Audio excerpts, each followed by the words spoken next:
La séance est ouverte. Chers collègues, mesdames, messieurs général, permettez-moi d'abord d'excuser l'absence du président Bourlange aujourd'hui. Comme certains d'entre vous le savent sans doute, il accompagne le président de la République en visite d'État en Suède jusqu'à ce soir. Il ne pouvait par conséquent être parmi nous ce matin. Et il m'a fait le plaisir de me demander d'animer cette table ronde sur les crimes de guerre, les crimes contre l'humanité, la lutte contre l'impunité dans les conflits modernes, qui est un sujet qui m'est particulièrement cher, ainsi qu'à certains membres du bureau de la Commission. Et donc, dans ce contexte de recrudescence des conflits régionaux et alors que des violations manifestes du droit international apparaissent, il nous est apparu opportun, collectivement, que nous nous saisissions de ce sujet important. Je vais d'abord souhaiter la bienvenue aux intervenants et ensuite je ferai quelques mots d'introduction pour brosser le contexte et les attendus de nos échanges. Donc, mesdames et mon général, permettez-moi de vous présenter. Donc, j'ai à mes côtés Madame Aurélia DeVos. Vous êtes magistrate. Vous avez été la chef du pôle de lutte contre les crimes contre l'humanité, crimes et délits de guerre auprès du tribunal judiciaire de Paris. Vous avez notamment, à ce titre, supervisé l'enquête de l'ONU sur le financier du génocide rwandais, Félicien Kabuga, en 2020. Et je peux témoigner de ce professionnalisme puisque nous nous sommes rencontrés au Rwanda en 2019. Vous avez 10 ans d'expérience à ce pôle. Vous venez de publier un livre de témoignages intitulé « Crimes contre l'humanité, le combat d'une procureure ». Et vos analyses et éclairages seront particulièrement pertinents et utiles pour nourrir notre réflexion d'aujourd'hui. Merci du temps que vous nous consacrez. Madame Ghislaine Doucet, quant à vous, vous êtes conseillère juridique principale à la délégation régionale du CICR, Comité international de la Croix-Rouge. Nous savons tous ici le rôle que joue le CICR dans la mise en œuvre et le respect du droit international humanitaire. Nous l'avons évoqué encore la semaine dernière lorsque nous avons restitué notre déplacement à New York aux Nations Unies, où nous avions rencontré le représentant du CICR. Votre organisation est souvent l'un des rares interlocuteurs acceptés par les belligérants, comme l'a montré sa participation à la libération d'otages du Hamas ou encore son action dans le cadre du conflit ukrainien.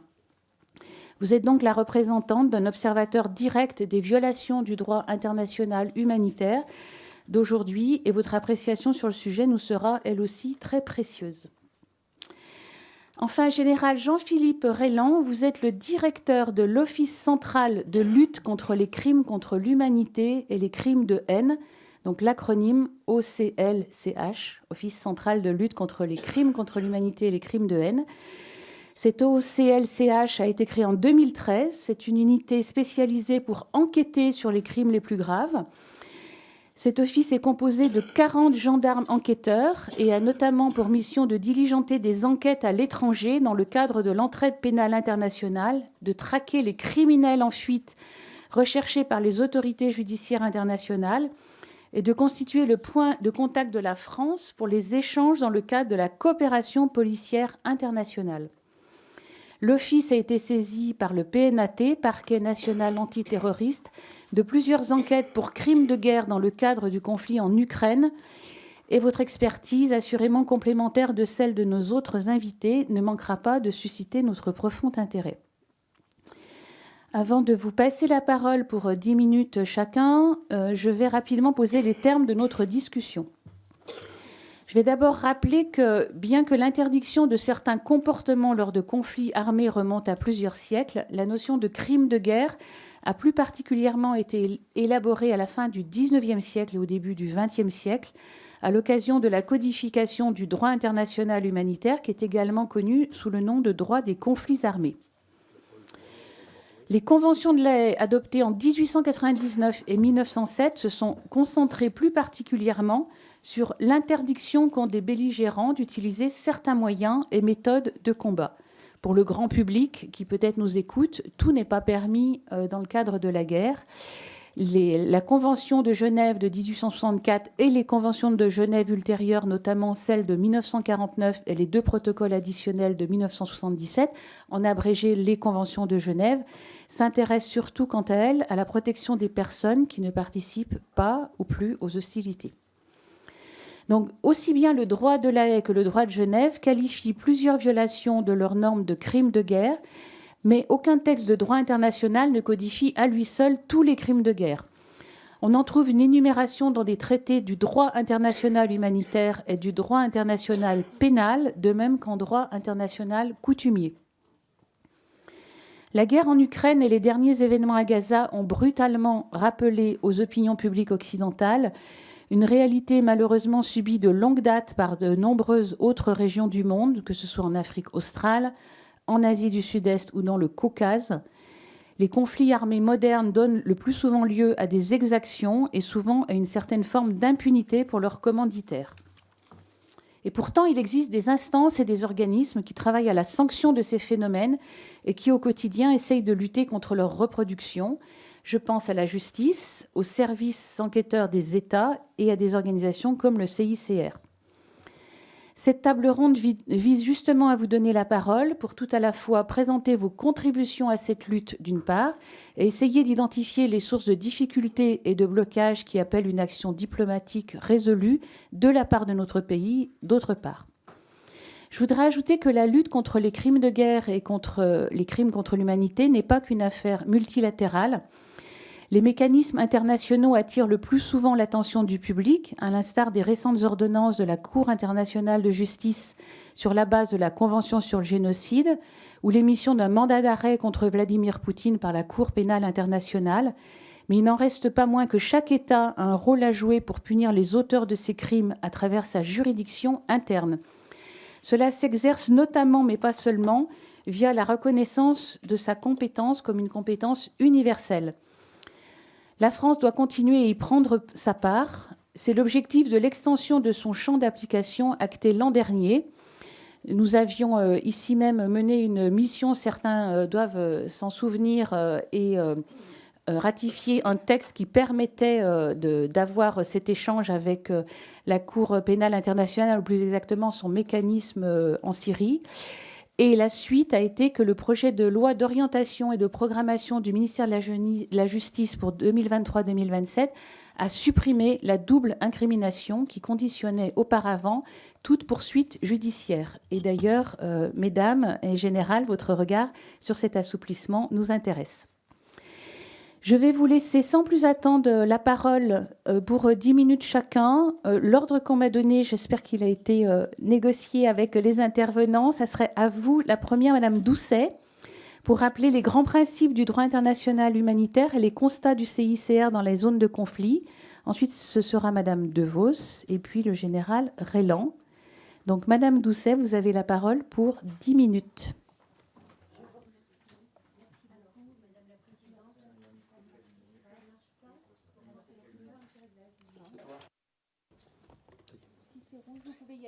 Ça y est, c'est rouge. Donc je disais, Madame la Présidente, je vous remercie. Merci, Mesdames et Messieurs les députés, d'inviter le Comité international de la Croix-Rouge que je représente ici à s'exprimer. Et merci aussi pour les mots introductifs que vous avez dit. Peut-être d'emblée, je voudrais dire que certes, le droit applicable dans les conflits armés, qu'ils soient internationaux ou non internationaux, n'est peut-être pas toujours pleinement respecté. Et cela ne concerne pas seulement les conflits que vous avez cités. Il s'agit d'un phénomène ou d'un constat malheureusement récurrent. Mais ça ne veut pas dire que le droit international humanitaire, DIH, quand je parle en abrégé, ne serait jamais respecté. Et fort heureusement, il y a de nombreux cas de respect du droit international humanitaire qui permettent d'éviter des conséquences désastreuses pour les populations civiles et qui permettent, par exemple, aussi de traiter convenablement les prisonniers de guerre. Et cela, effectivement, est dû au respect par les États des règles du DIH, mais aussi cela est dû au comportement, j'allais dire, des combattants, qu'il s'agisse de militaires, de membres de forces armées régulières ou de membres de groupes armés non étatiques. Et c'est la raison pour laquelle, partant de ce constat, le CICR s'est livré il y a quelques années, et il le fait de manière continue maintenant, à répertorier les cas de bonne application du DIH. C'est beaucoup moins facile de dire ce qui marche que de dire ce qui ne marche pas. Lorsqu'il y a une violation, tout le monde en voit les conséquences immédiates. Lorsque ça marche, c'est plus difficile à identifier. Donc nous nous sommes livrés à cela, et c'est ce qui nous permet en fait de le déceler, c'est de voir les cas dans lesquels, parce que le DIH a bien été respecté, alors cela a permis d'éviter un certain nombre de violations. Si vous voulez en savoir plus, nous avons dédié une base de données sur notre site internet qui s'appelle DIH en action et qui répertorie tous ces cas, enfin pas tous, mais un certain nombre en tous les cas, puisque c'est alimenté en permanence, mais qui répertorie tous ces cas de bonne application du DIH, ce qui a permis d'éviter des violations. Pour autant, il est vrai, vous l'avez dit, que l'actualité des conflits armés où qu'ils se déroulent ne sont pas exempts de violations et on nous en rapporte beaucoup. Pour autant, s'agit-il nécessairement de crimes de guerre, voire de crimes contre l'humanité, voire de génocide, comme on a pu l'entendre affirmer parfois de manière un peu péremptoire et même polémique parfois au sujet de certains conflits? Pas nécessairement, et en tout cas, ça nécessite un examen, une analyse beaucoup plus approfondie que simplement regarder des faits, et cela nécessite une analyse soigneuse de ces faits pour conclure à une qualification pénale, mais mes collègues enquêteurs et magistrats sauront vous dire ça. S'agissant du droit international humanitaire, nous pouvons aussi souligner d'emblée que toutes les infractions au droit international humanitaire ne sont pas qualifiées d'infractions graves au droit international humanitaire.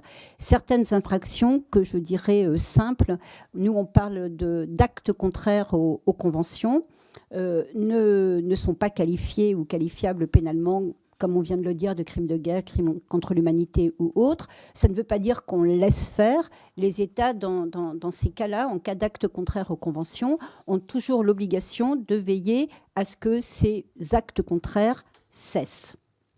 Si on en revient aux infractions graves sur un plan terminologique, comme on m'a demandé de le faire, de manière un peu caricaturale, s'agissant du droit international humanitaire que j'appellerais conventionnel, autrement dit les 4 conventions de Genève, les protocoles additionnels de 1977, comme vous les avez cités,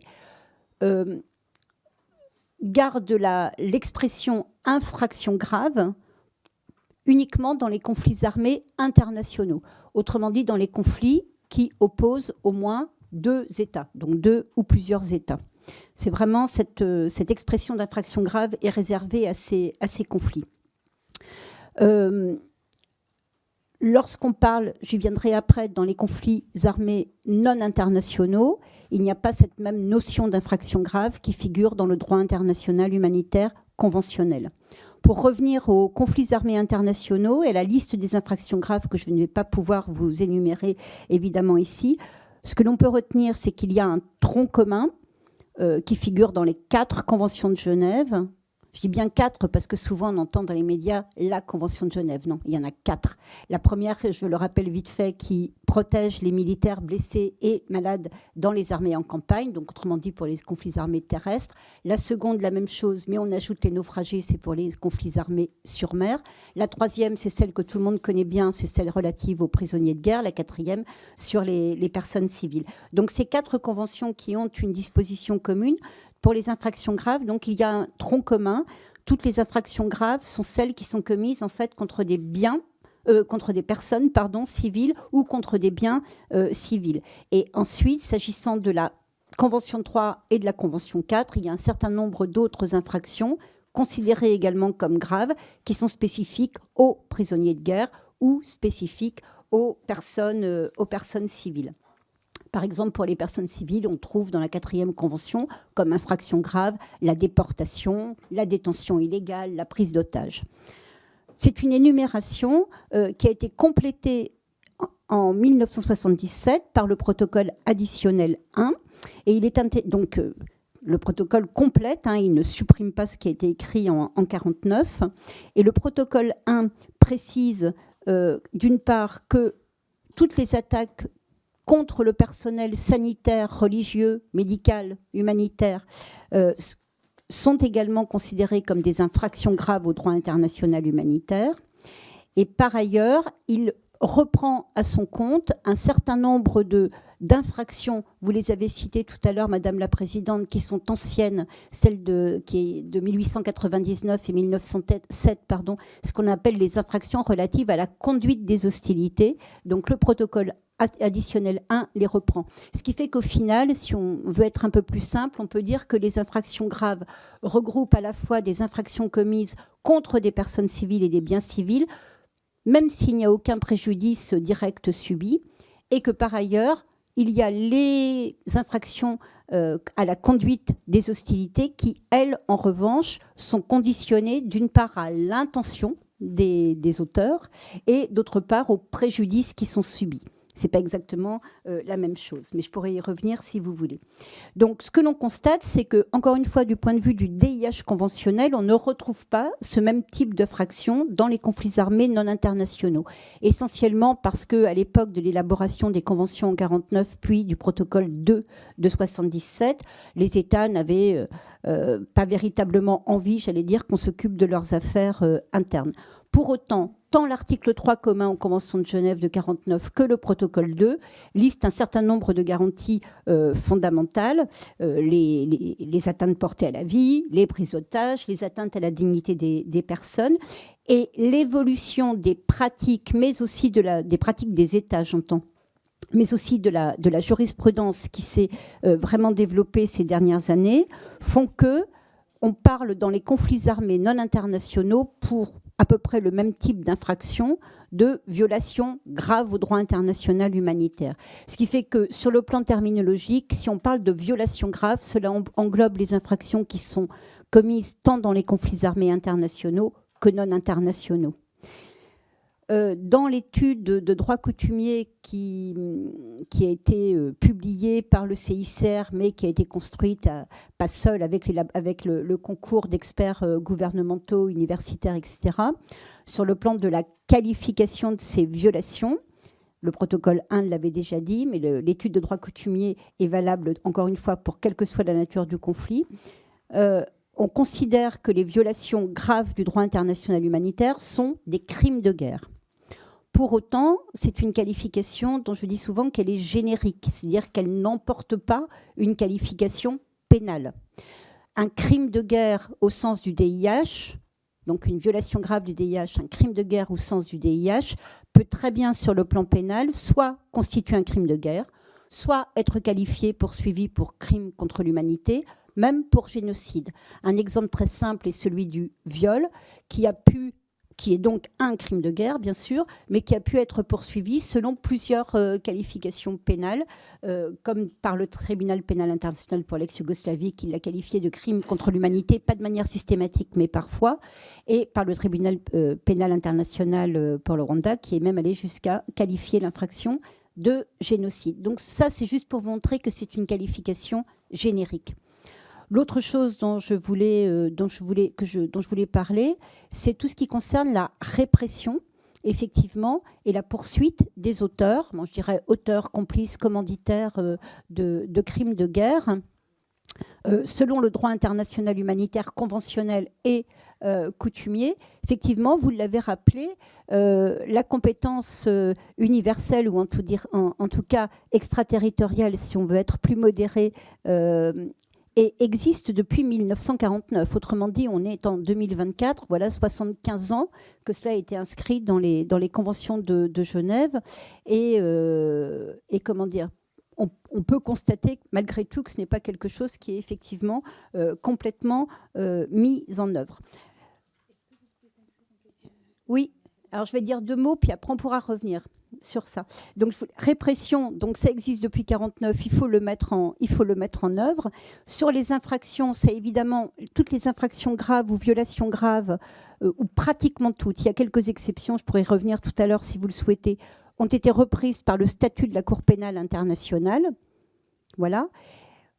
Deux autres choses, donc je voudrais bien revenir tout à l'heure, peut-être au moment de la discussion, justement sur la lutte contre l'impunité, en France cette fois-ci, parce qu'il ne suffit pas de proclamer l'impunité ou de proclamer la lutte contre l'impunité. Encore faut-il se donner les moyens pour que cette lutte contre l'impunité soit effective. Vous avez rappelé la double incrimination qui a été levée pour le génocide il y a quelque temps, mais il n'en demeure pas moins qu'il en reste encore un certain nombre, 3, et je veux bien y revenir tout à l'heure. Il faut absolument qu'en tant que député, vous puissiez agir de tout votre poids pour que ces conditions soient levées. Et puis enfin, dernier mot, on a beaucoup entendu parler, notamment au regard du conflit Hamas-Israël, d'une certaine polémique, d'un certain affrontement qui aurait lieu entre eux. C'est un crime de terrorisme, c'est pas un crime de guerre, c'est un crime de guerre, donc c'est pas un crime de terrorisme. Alors, je voudrais vraiment dire avec force que le recours au terrorisme est interdit par le droit international humanitaire. Il faut que ce soit très clair. Le recours au terrorisme est interdit en temps de paix, en temps de guerre. Lorsqu'il est commis dans le cadre d'un conflit armé, j'entends par recours au terrorisme la prise d'otages également. Lorsque ces infractions sont commises dans le cadre d'un conflit armé, cela constitue à minima un crime de guerre. C'est une violation grave du droit international humanitaire. Cela ne veut pas dire que ça ne pourrait pas constituer parallèlement une infraction à la législation pénale nationale relative à la lutte contre le terrorisme. Autrement dit, un même fait peut donner lieu à double poursuite, à double incrimination, crime de guerre et crime de terrorisme. Je veux bien revenir là-dessus tout à l'heure parce que c'est une notion un peu compliquée. Je vous remercie beaucoup. Merci beaucoup, Madame Doucet. Je pense qu'il est important, effectivement, même si c'est dur, de tenir à distance toutes ces horreurs, si je peux utiliser un terme grand public, et de bien savoir ce qui relève de telle ou telle qualification pour pouvoir lutter contre l'impunité. Je vous remercie. Je passe maintenant la parole à Madame Aurélia Devos pour que vous puissiez partager votre expérience pour environ 10 minutes, et je vous ferai signe, puisque j'ai donné 12 minutes à Madame Doucet. Je vous en prie. Je vous remercie beaucoup. Merci beaucoup pour cette invitation. Et c'est un plaisir et un honneur de pouvoir venir partager l'expérience qui a pu être la mienne, la nôtre, dans la poursuite de ces crimes les plus graves. Je crois qu'avant tout, il est important de rappeler que les crimes dont nous parlons, communément appelés les crimes internationaux, sont considérés comme les crimes les plus graves parce qu'ils vont porter atteinte et avoir un impact sur la communauté internationale dans son ensemble. Et cela revêt, à mon sens, une dimension tout à fait particulière. Alors, sur le plan pénal, ces crimes internationaux vont s'entendre de ce que Madame Doucet vient de développer, les crimes de guerre constitutifs de violation du droit international humanitaire, et donc attachés, on le comprend très bien, à l'existence d'un conflit armé. Mais ça se l'entend également des crimes contre l'humanité qui comportent au premier rang de ces crimes le crime de génocide et qui sont, et je crois que c'est important de le dire, détachables du conflit armé et qui peuvent être commis en temps de paix. Ce qui introduit de la confusion, c'est que souvent ces crimes sont commis de manière concomitante ou à l'intérieur d'un conflit armé. Alors la répression de ces crimes se pense dans un premier réflexe comme de la compétence de la communauté internationale qui a réagi au début des années 1990 aux crimes commis en ex-Yougoslavie ou au Rwanda par la création de tribunaux ad hoc, mais tribunaux qui ont une durée évidemment limitée dans le temps et limitée dans l'espace. Des juridictions mixtes internationalisées comme au Cambodge, au Sierra Leone ou actuellement en Centrafrique, la Cour pénale spéciale de Bangui, ont été également pensées pour impliquer à la fois les États et la communauté internationale dans une action collective. La Cour pénale internationale, enfin, dont on parle beaucoup, bien évidemment, entrée en vigueur en juillet 2002, joue désormais un rôle dans la poursuite des plus hauts responsables de ces crimes.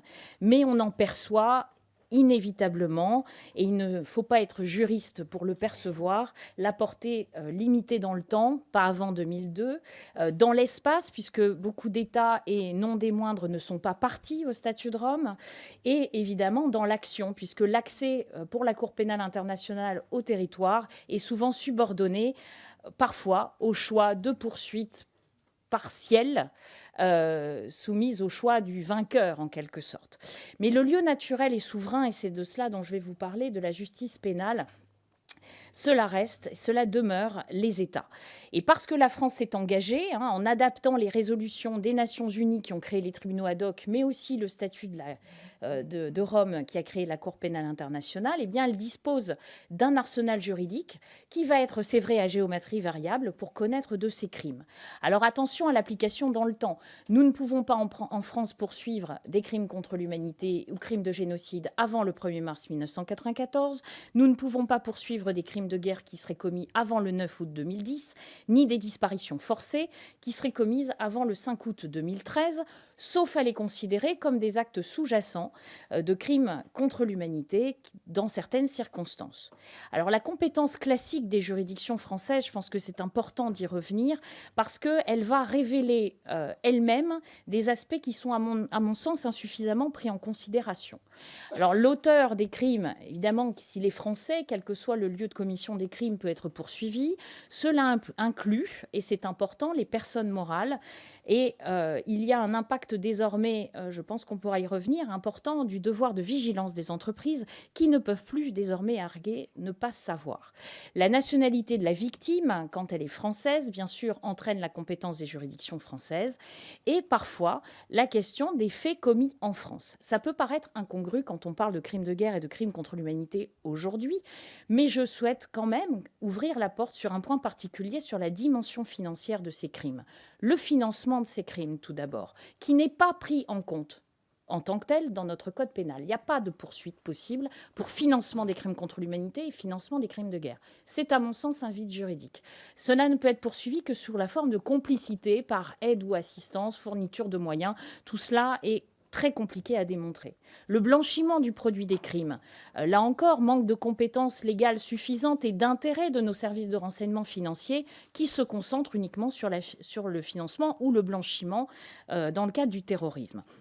La question des armes, qui sont des fournitures de moyens. Limitation, là encore, de la législation sur les trafics d'armes, qui insuffisamment prend en compte la dimension de lien avec les crimes internationaux.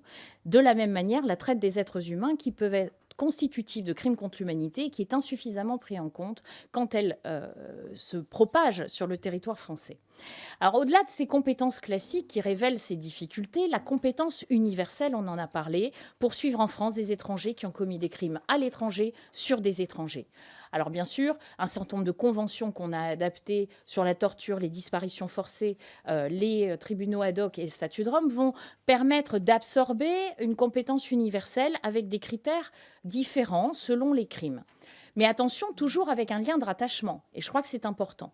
Et de mon expérience de procureur, il me semble que ce lien de rattachement, il est essentiel. Qu'il soit une présence en France ou une résidence habituelle selon les cas, il me semble que c'est important pour plusieurs raisons. Tout d'abord, la légitimité de l'action de la justice française, à mon sens, provient de l'idée que nous ne devons pas constituer un refuge pour des criminels de guerre ou des auteurs de crimes contre l'humanité. Donc ça implique évidemment une présence ou une résidence, et c'est de cela qu'on tire cette légitimité. L'efficacité aussi, parce que de ce lien de rattachement va permettre une prise sur l'auteur des faits, à défaut d'avoir une prise parfois sur le lieu de commission de ces faits.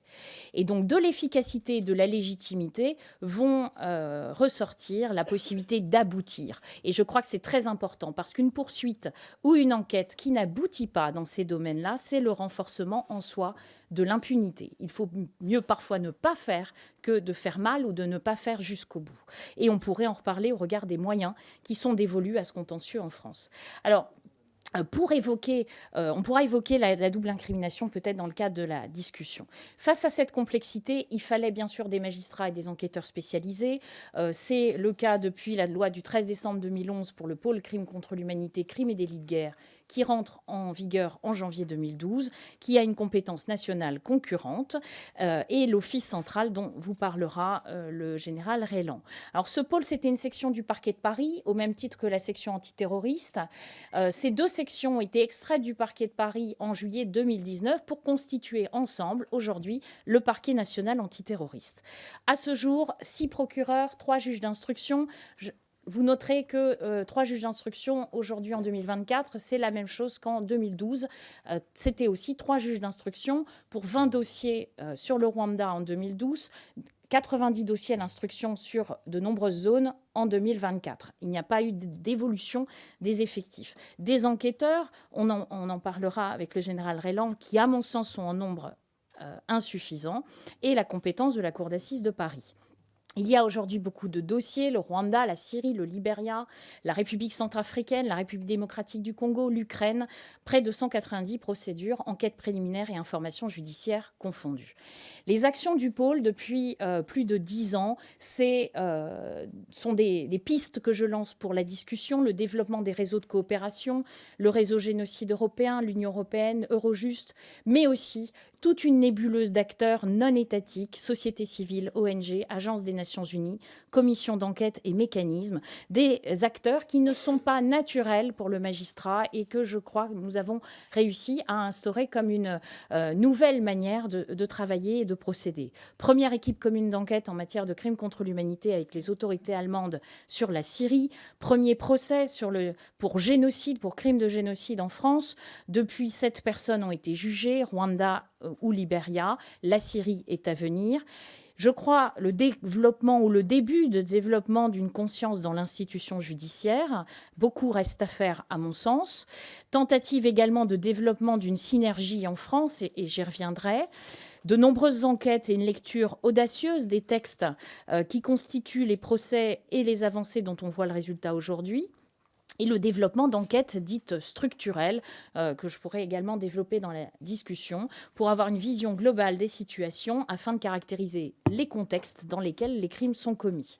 Alors, de mon expérience à la tête de ces poursuites, pour conclure, pendant plus de 10 ans, je retiens en bilan une réflexion que je souhaite partager avec vous et qui constitue, à mon sens, un paradoxe fondamental. Il y a à la fois des avancées qui ont été considérables, mais aussi des fragilités qui demeurent très importantes. Les avancées, c'est bien sûr la création de structures, le pôle, l'office, qui sont en soi, je le dis, remarquables et d'une certaine manière inédites dans leur complétude par rapport à nombre de pays. On a chez certains uniquement des procureurs spécialisés, mais pas de juges d'instruction. Parfois des enquêteurs, mais pas de procureurs. Là, on a une structuration de l'ensemble de la chaîne pénale qui est absolument remarquable et qui existe. Et ça, il faut évidemment le noter. Des enquêtes de qualité audacieuses qui se sont professionnalisées. Et une place de la France sur la scène internationale dans les réseaux de coopération qui n'est plus à démontrer, à mon sens. Mais pourquoi fragilité ? Parce que il en demeure des moyens dévolus aux contentieux qui sont déraisonnablement ridicules. J'utilise à dessein un terme assez fort. La conséquence, c'est la dispersion des enquêteurs, des choix qui sont opérés au gré des actualités et de la médiatisation, ce qui ne permet pas d'aboutir réellement parce que tout cela se conjugue avec la nécessité d'un temps long de l'enquête qui va dépasser le temps politique, qui va dépasser le temps médiatique. Et ce temps long, il obtient des résultats quand, par exemple, en Allemagne, vous avez les mêmes enquêteurs qui ont travaillé pendant 12 ans sur le cas syrien et qui apportent devant les juridictions des procès finalisés. Le temps perdu parfois qui aboutit à la mort des suspects, encore récemment, avant leur jugement. La concentration peut-être sur le facile, et je mets de très gros guillemets quand même sur facile, les enquêtes Rwanda, les enquêtes qui visent des Français dans des enquêtes dites miroirs, qui n'ont pas vocation à aboutir en France finalement, mais qui concernent des Français victimes à l'étranger. L'attachement à la lutte contre la haine, qui est extrêmement importante, mais qui permet d'obtenir des résultats immédiats, mais qui en réalité pourrait aboutir à terme à l'abandon de la compétence universelle et des enquêtes les plus ardues. Ceci valant pour les années à venir. La conséquence concrète, c'est la résidence en France de criminels de guerre et d'auteurs de crimes contre l'humanité qui ne sont pas inquiétés par la justice, À mon sens, problème de sécurité intérieure, on pourra en discuter. Et puis, les structures sont fragiles. Vous aurez noté que le pôle crime contre l'humanité disparaît dans la qualification du terme derrière le parquet national antiterroriste, et le problème d'un système qui ne prend pas en compte toutes les dimensions de ces crimes. Alors, 2 propositions pour conclure.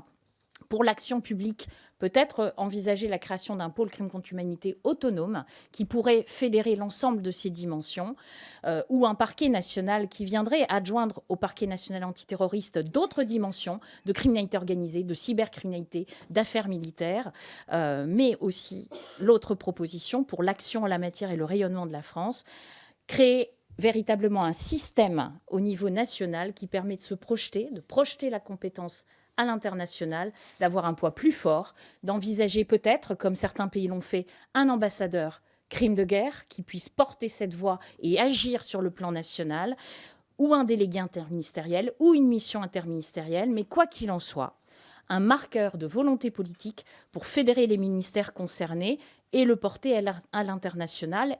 À mon sens, c'est la vision qu'il pourrait y avoir lieu d'avoir. Je vous remercie. Merci beaucoup, Madame De Vos. Effectivement, les propositions que vous faites, je n'en doute pas, feront l'objet d'un débat et de réactions.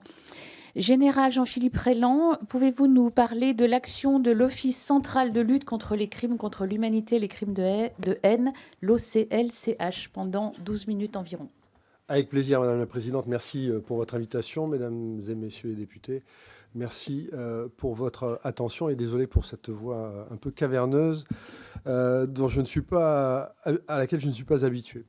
Alors, Madame De Vos vient d'évoquer la structuration de l'État français pour répondre à cette problématique extrêmement importante. L'Office central que je commande depuis maintenant plus de 3 ans a été créé en 2013. Initialement pour constituer l'instrument ad hoc pour le parquet spécialisé d'abord, puis aujourd'hui le parquet national antiterroriste et son pôle crime contre l'humanité.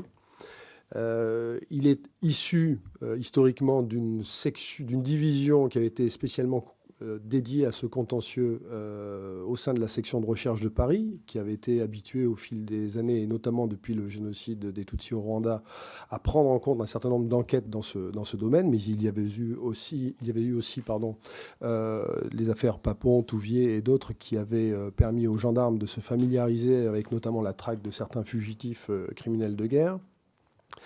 Et puis, donc, en 98, la signature du statut de Rome a dû nécessairement entraîner la création de cet office central. Ça a pris un petit peu de temps, puisque, comme je vous le disais, le décret signé par le Premier ministre date de 2013. Alors, il fixe, ce décret, les missions essentielles de l'Office central. On a évoqué les crimes de génocide, crimes de guerre et crimes contre l'humanité, mais la compétence de cet office central se porte aussi sur les tortures, au sens de la Convention de New York de 84, et sur les disparitions forcées prévues par la Convention à laquelle la France est partie de 2006. On a d'ailleurs ajouté cette infraction au périmètre de des attributions de l'Office central lors de la révision du décret en 2021, décret modificatif, afin de lui adjoindre des compétences en matière de crimes de haine. Madame De Vos évoquait à l'instant ce sujet. C'était une volonté du gouvernement que d'avoir un outil qui soit aussi en capacité de traiter ou de coordonner l'action des services d'enquête dans ce domaine qui était matérialisé à l'époque, en 2019, notamment par des infractions graves commises dans le Grand Est de la France. Et l'actualité qui s'est poursuivie démontre peut-être la pertinence de cette réforme et de l'action de cet office central dans ce domaine. Pour autant, historiquement et principalement, la mission, c'est évidemment celle de lutter contre l'impunité des crimes internationaux, selon les critères de compétence des juridictions françaises que Mme De Vos a évoqués et sur lesquels je ne reviens pas. Pour ce qui nous concerne, nous sommes aujourd'hui en charge de plus de 170 dossiers que nous confie le parquet national antiterroriste et les juges d'instruction spécialisés. Ces 174 dossiers, pour être précis, concernent 32 pays. J'ai récemment réorganisé la division du lieutenant-colonel De Jong, qui m'accompagne aujourd'hui, en 3 groupes. Un groupe Afrique, qui traite de 80 dossiers. Un groupe Moyen-Orient, qui est, lui, en charge de 66 dossiers. Et un groupe Europe Plus, parce qu'il a une compétence un peu élargie, qui traite un peu moins de 30 dossiers. Évidemment, ça fait un nombre conséquent de dossiers que nous avons à traiter sous l'autorité des magistrats et pour lesquels nous devons évidemment fixer un certain nombre de priorités. Nous devons prioriser notre action dans un certain nombre de dossiers et nous le faisons évidemment avec l'aval des magistrats qui sont les directeurs de ces enquêtes. Sur la répartition de ces dossiers, ce qu'il faut que vous ayez comme information, c'est que à peu près la moitié d'entre eux, de ces dossiers, sont initiés par la présence en France, ou plutôt la demande d'asile en France de certaines personnes qui se voient refuser la protection au visa de l'article 1F de la Convention de Genève de 1951, c'est-à-dire parce qu'ils sont suspectés d'avoir commis dans leur pays d'origine un certain nombre d'infractions graves. Donc l'Office français de protection pour les réfugiés et apatrides mène des enquêtes à la suite de ces demandes d'asile et les officiers de protection mettent parfois à jour certaines suspicions dont ils font part dans le cadre de l'article 40 depuis 2017 au parquet national antiterroriste. Ces enquêtes, que l'on appelle, pour faire simple, les enquêtes 1F, sont ensuite confiées pour l'essentiel à l'Office central. Et là, débute pour nous un travail qui est un travail totalement inversé par rapport à ce que nous avons l'habitude de faire classiquement en tant qu'officier de police judiciaire. C'est-à-dire que nous avons donc là la désignation d'un présumé auteur d'un crime international. Et il nous faut nous mettre en quête des victimes, des témoins de ces faits et des lieux dans lesquels ces faits ont été commis. Des lieux qui, évidemment, pour certains d'entre eux, quand on parle d'un réfugié afghan, ne sont pas si faciles d'accès que cela, ou d'un réfugié syrien, puisque la coopération internationale, évidemment, avec ces pays ne fonctionne pas et ne permet pas aux enquêteurs de se déplacer pour aller rechercher ces éléments de preuve pour les magistrats. Voilà une des difficultés auxquelles nous faisons face dans le cadre de sensiblement la moitié de ces dossiers que j'évoquais. Alors, certains dossiers avancent pour autant, puisque nous avons développé un certain nombre de moyens pour essayer d'avancer malgré tout dans ces enquêtes qui sont particulièrement complexes. Et j'y reviendrai dans un instant. Il y a une part importante aussi de l'action de l'Office central qui mérite d'être citée, c'est celle qui répond aux demandes d'entraide pénale internationale entrant en France. Puisque ce contentieux est évidemment basé sur la coopération internationale. Et nous sommes évidemment saisis par bon nombre de pays et par la Cour pénale internationale, les autorités judiciaires françaises en tout cas, d'un certain nombre de demandes d'entraide que l'Office central est en charge d'exécuter. Et il s'agit pour l'essentiel d'auditions de témoins ou de recherche d'éléments de preuve, parfois dans le cadre de l'action de certaines entreprises ou sociétés. Sur le mode de déclenchement des enquêtes, j'ai évoqué celle relative au dossier 1F. Il y a évidemment les dépôts de plainte des victimes qui peuvent intervenir directement auprès du parquet, qui interviennent le plus souvent d'ailleurs avec l'appui d'organisations non gouvernementales qui sont extrêmement précieuses dans ce contentieux et qui font avancer un certain nombre de dossiers. Nous rencontrons, comme je l'évoquais tout à l'heure, plusieurs défis. Celui de l'accès aux zones d'enquête. L'Afghanistan, la Syrie ne répondent pas, évidemment, aux demandes d'entraide pénale internationale. Et certains autres pays pourraient ne pas répondre également à ces demandes dès lors qu'elles porteraient sur des individus qui sont, par exemple, proche du pouvoir en place à l'heure actuelle dans ce pays. Il y a donc parfois des choix à faire sur les orientations qui sont données à certaines demandes d'entraide pénale internationale, puisque souvent, dans le cadre des conflits, les deux parties sont soumises à enquête et que nous avons parfois des dossiers qui concernent l'une et l'autre partie et que la France est appelée à traiter, j'allais dire, de façon alternative pour essayer de faire avancer les choses par rapport aux autorités locales en place. Il y a évidemment une chose extrêmement importante pour nous qui retarde aussi ou qui ralentit ou qui complexifie le travail, c'est l'ancienneté des faits qui provoque évidemment une grande détérioration des preuves, une altération de la mémoire évidemment des témoins et parfois une adaptation des discours. Ce temps écoulé est évidemment un obstacle au recueil de la preuve testimoniale. Car au-delà du problème de la prescription qui existe malgré tout uniquement pour les crimes de guerre en France sur ce contentieux, peut se poser un problème de mémoire ou de disparition des témoins. Les dossiers que nous traitons sont parfois des dossiers extrêmement anciens. Bon, le plus ancien est relatif à la rafle du vieux port de Marseille en 1943.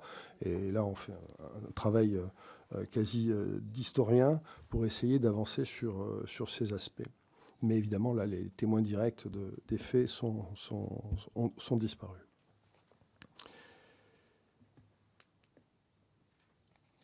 Dans le cadre du génocide des Tutsis au Rwanda, les enquêteurs se sont rendus sur place depuis plus de 20 ans.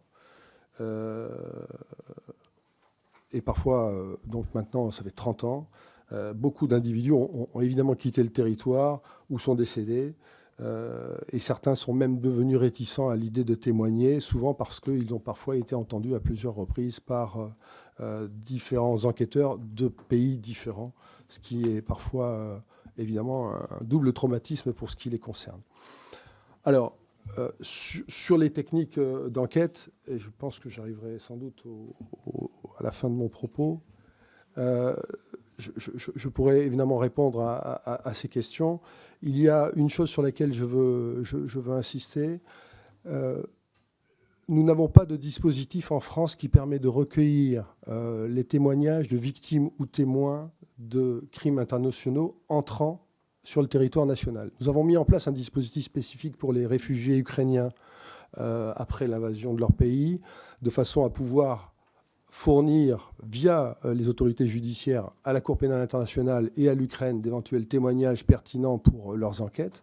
Mais il n'y a pas de systématisation du recueil de ces éléments auprès des migrants entrant sur le territoire national, de la même façon qu'on le fait pour les auteurs présumés. Je pense que là, il y a sans doute un travail à conduire pour essayer d'améliorer cet aspect.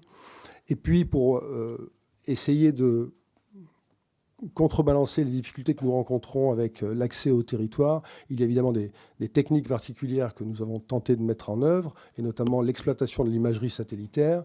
Il y a là un vrai sujet que votre commission pourrait évidemment prendre en compte. Le secrétariat général pour les affaires européennes s'en est emparé, mais nous tentons d'obtenir du centre satellitaire européen un certain nombre d'images qui nous permettrait d'avancer dans nos procédures. Malheureusement, nous nous heurtons à la classification de celles-ci qui ne nous permet pas de les intégrer dans les procédures judiciaires, puisque ces images sont essentiellement dédiées à des services de renseignement. Je pense que là, il y a, alors que l'Europe s'est réellement mobilisée sur le sujet, notamment pour ce qui concerne les faits commis en Ukraine, il y a là un paradoxe qu'il me semble pertinent de prendre en compte. Merci beaucoup, Général. Merci à vous trois, mesdames également, pour ces interventions très complémentaires. Alors, comme je suis la gardienne du temps, je vais avoir un défi, c'est de donner la parole à tout le monde et que vous puissiez également répondre. Donc, je rappelle la règle du jeu. Je la précise pour vous qui êtes peut-être moins familier. Je vais donner la parole à chaque orateur de groupe pour une question de 2 minutes 30. Et ensuite, vous aurez en tout 2 minutes 30 pour répondre. Donc, je vais plutôt vous demander de lever le doigt à chaque fois. Parce que si chacun, répond, on va dépasser. Et ensuite, ce sera les interventions individuelles. Et nous devons finir à 12h30. Voilà la règle du jeu et le sujet est absolument passionnant. Merci encore. Donc, je donne la parole à Renaissance, au collègue Philippe Guillemard. Merci Madame la Présidente, merci aux intervenants pour nous avoir exposé les modalités, les difficultés de traitement de ce qui au fond constitue des atrocités commises dans le cadre de conflits. Les tragédies du Darfour, du Rwanda ou encore de la Syrie sont devenues des symboles de ces crimes et révèlent les défis inhérents à la lutte contre l'impunité, défis qui s'étendent désormais à d'autres théâtres de conflits qui sont bien sûr dans nos esprits. Malgré l'existence de mécanismes judiciaires internationaux, la Cour pénale internationale, on constate que leur efficacité est relative. Des responsables, à l'instar de l'ancien collaborateur du président soudanais déchu Ahmed Haroun, échappent encore à la justice, tandis que d'autres attendent indéfiniment un verdict. Cette réalité semble s'ancrer dans le manque d'engagement de certains États, en tout cas je vous soumets cette question-là, et dans l'exigence également de temps et de moyens pour mener des enquêtes approfondies. Face à cette situation, la France a renforcé son engagement, notamment par 2 arrêts historiques de l'Assemblée plénière de la Cour de cassation, qui ont été évoqués tout à l'heure en date du 12 mai 2023, qui marque un tournant en intégrant la compétence universelle dans notre système juridique et ouvre ainsi la voie à la poursuite de responsables de ces crimes sur notre territoire, avec les limites, je crois, Madame De Vos, que vous avez rappelé tout à l'heure. Dans cette décision de l'Assemblée plénière, il y a des éléments d'information, notamment le fait que 85 enquêtes préliminaires et 79 instructions sont ouvertes selon les indications données à l'audience par le procureur général près la Cour de cassation. Cette jurisprudence importante a été consacrée par l'adoption d'un amendement qui supprime la condition relative à la double incrimination lors de l'examen du projet de loi d'orientation et de programmation du ministère de la Justice. Au regard de ces avancées, quelles contributions peuvent à nouveau apporter nos juridictions nationales pour garantir que la justice soit rendue même lorsque les mécanismes internationaux rencontrent des obstacles? C'est, je crois, un point, Madame De Vos, que vous aviez commencé à aborder. Et deuxième point, peut-être plus qui concerne l'intervention de Madame Doucet, quelles conditions doivent être relevées par la loi pour lutter plus efficacement contre l'impunité? Je crois que c'est ainsi que vous finissiez votre intervention tout à l'heure. Merci. Merci. Donc, 2 minutes 30, parfait. Et donc, vous êtes interpellées toutes les deux, mesdames. Vous avez 1 minute 15 chacune, alors. Oui, merci pour cette question. Juste un tout petit point quand même sur les arrêts du 12 mai 2023 qui sont présentés comme une avancée.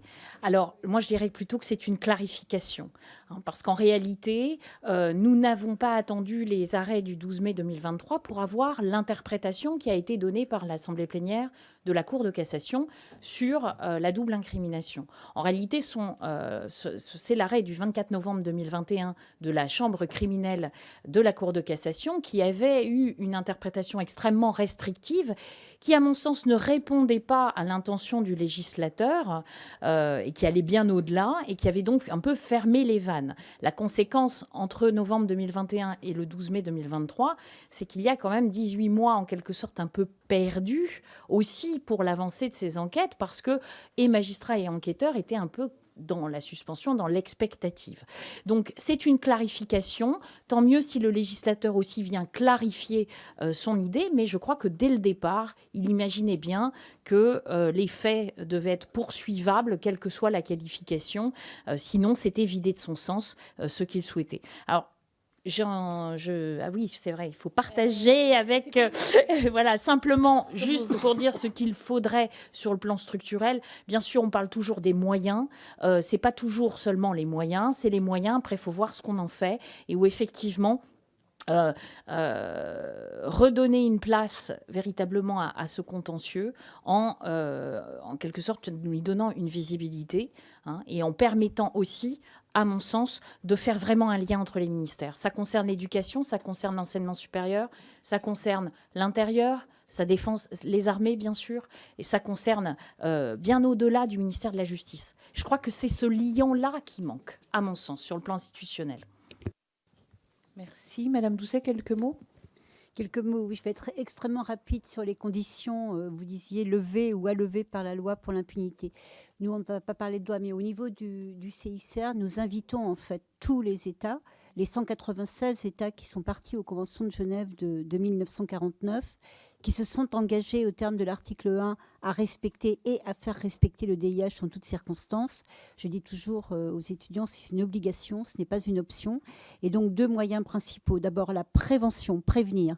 C'est-à-dire que si on prévient correctement par une législation justement interne qui soit fidèle, alors on évitera que certains auteurs complices commanditaires échappent, comme vous le disiez, à la loi. Donc, prévenir par une législation solide. Et deuxièmement, mise en œuvre fidèle, je disais, et je reviens aux conditions évoquées à l'instant par Aurélia et par vous-même et par tous. Il n'y a pas que la double incrimination qui pose problème, selon moi. Il y a vraiment la condition de résidence habituelle. La résidence habituelle, c'est pas la même chose que la présence. Donc je pense que revenir à la présence sur le sol français, comme c'est le cas pour d'autres infractions internationales, ce serait quand même le minimum qu'on puisse faire pour des crimes internationaux que sont les crimes de guerre, les crimes contre l'humanité. Et ensuite, du coup j'en ai perdu le fil, c'est pas grave, l'autre... Vous je conclurai tout à l'heure.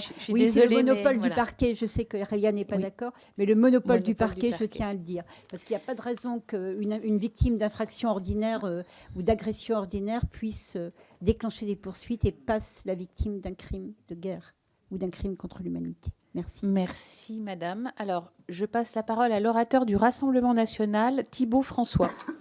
Je vous remercie, Madame la Présidente, chers collègues, Mesdames, mon général, je vous remercie pour votre présence aujourd'hui.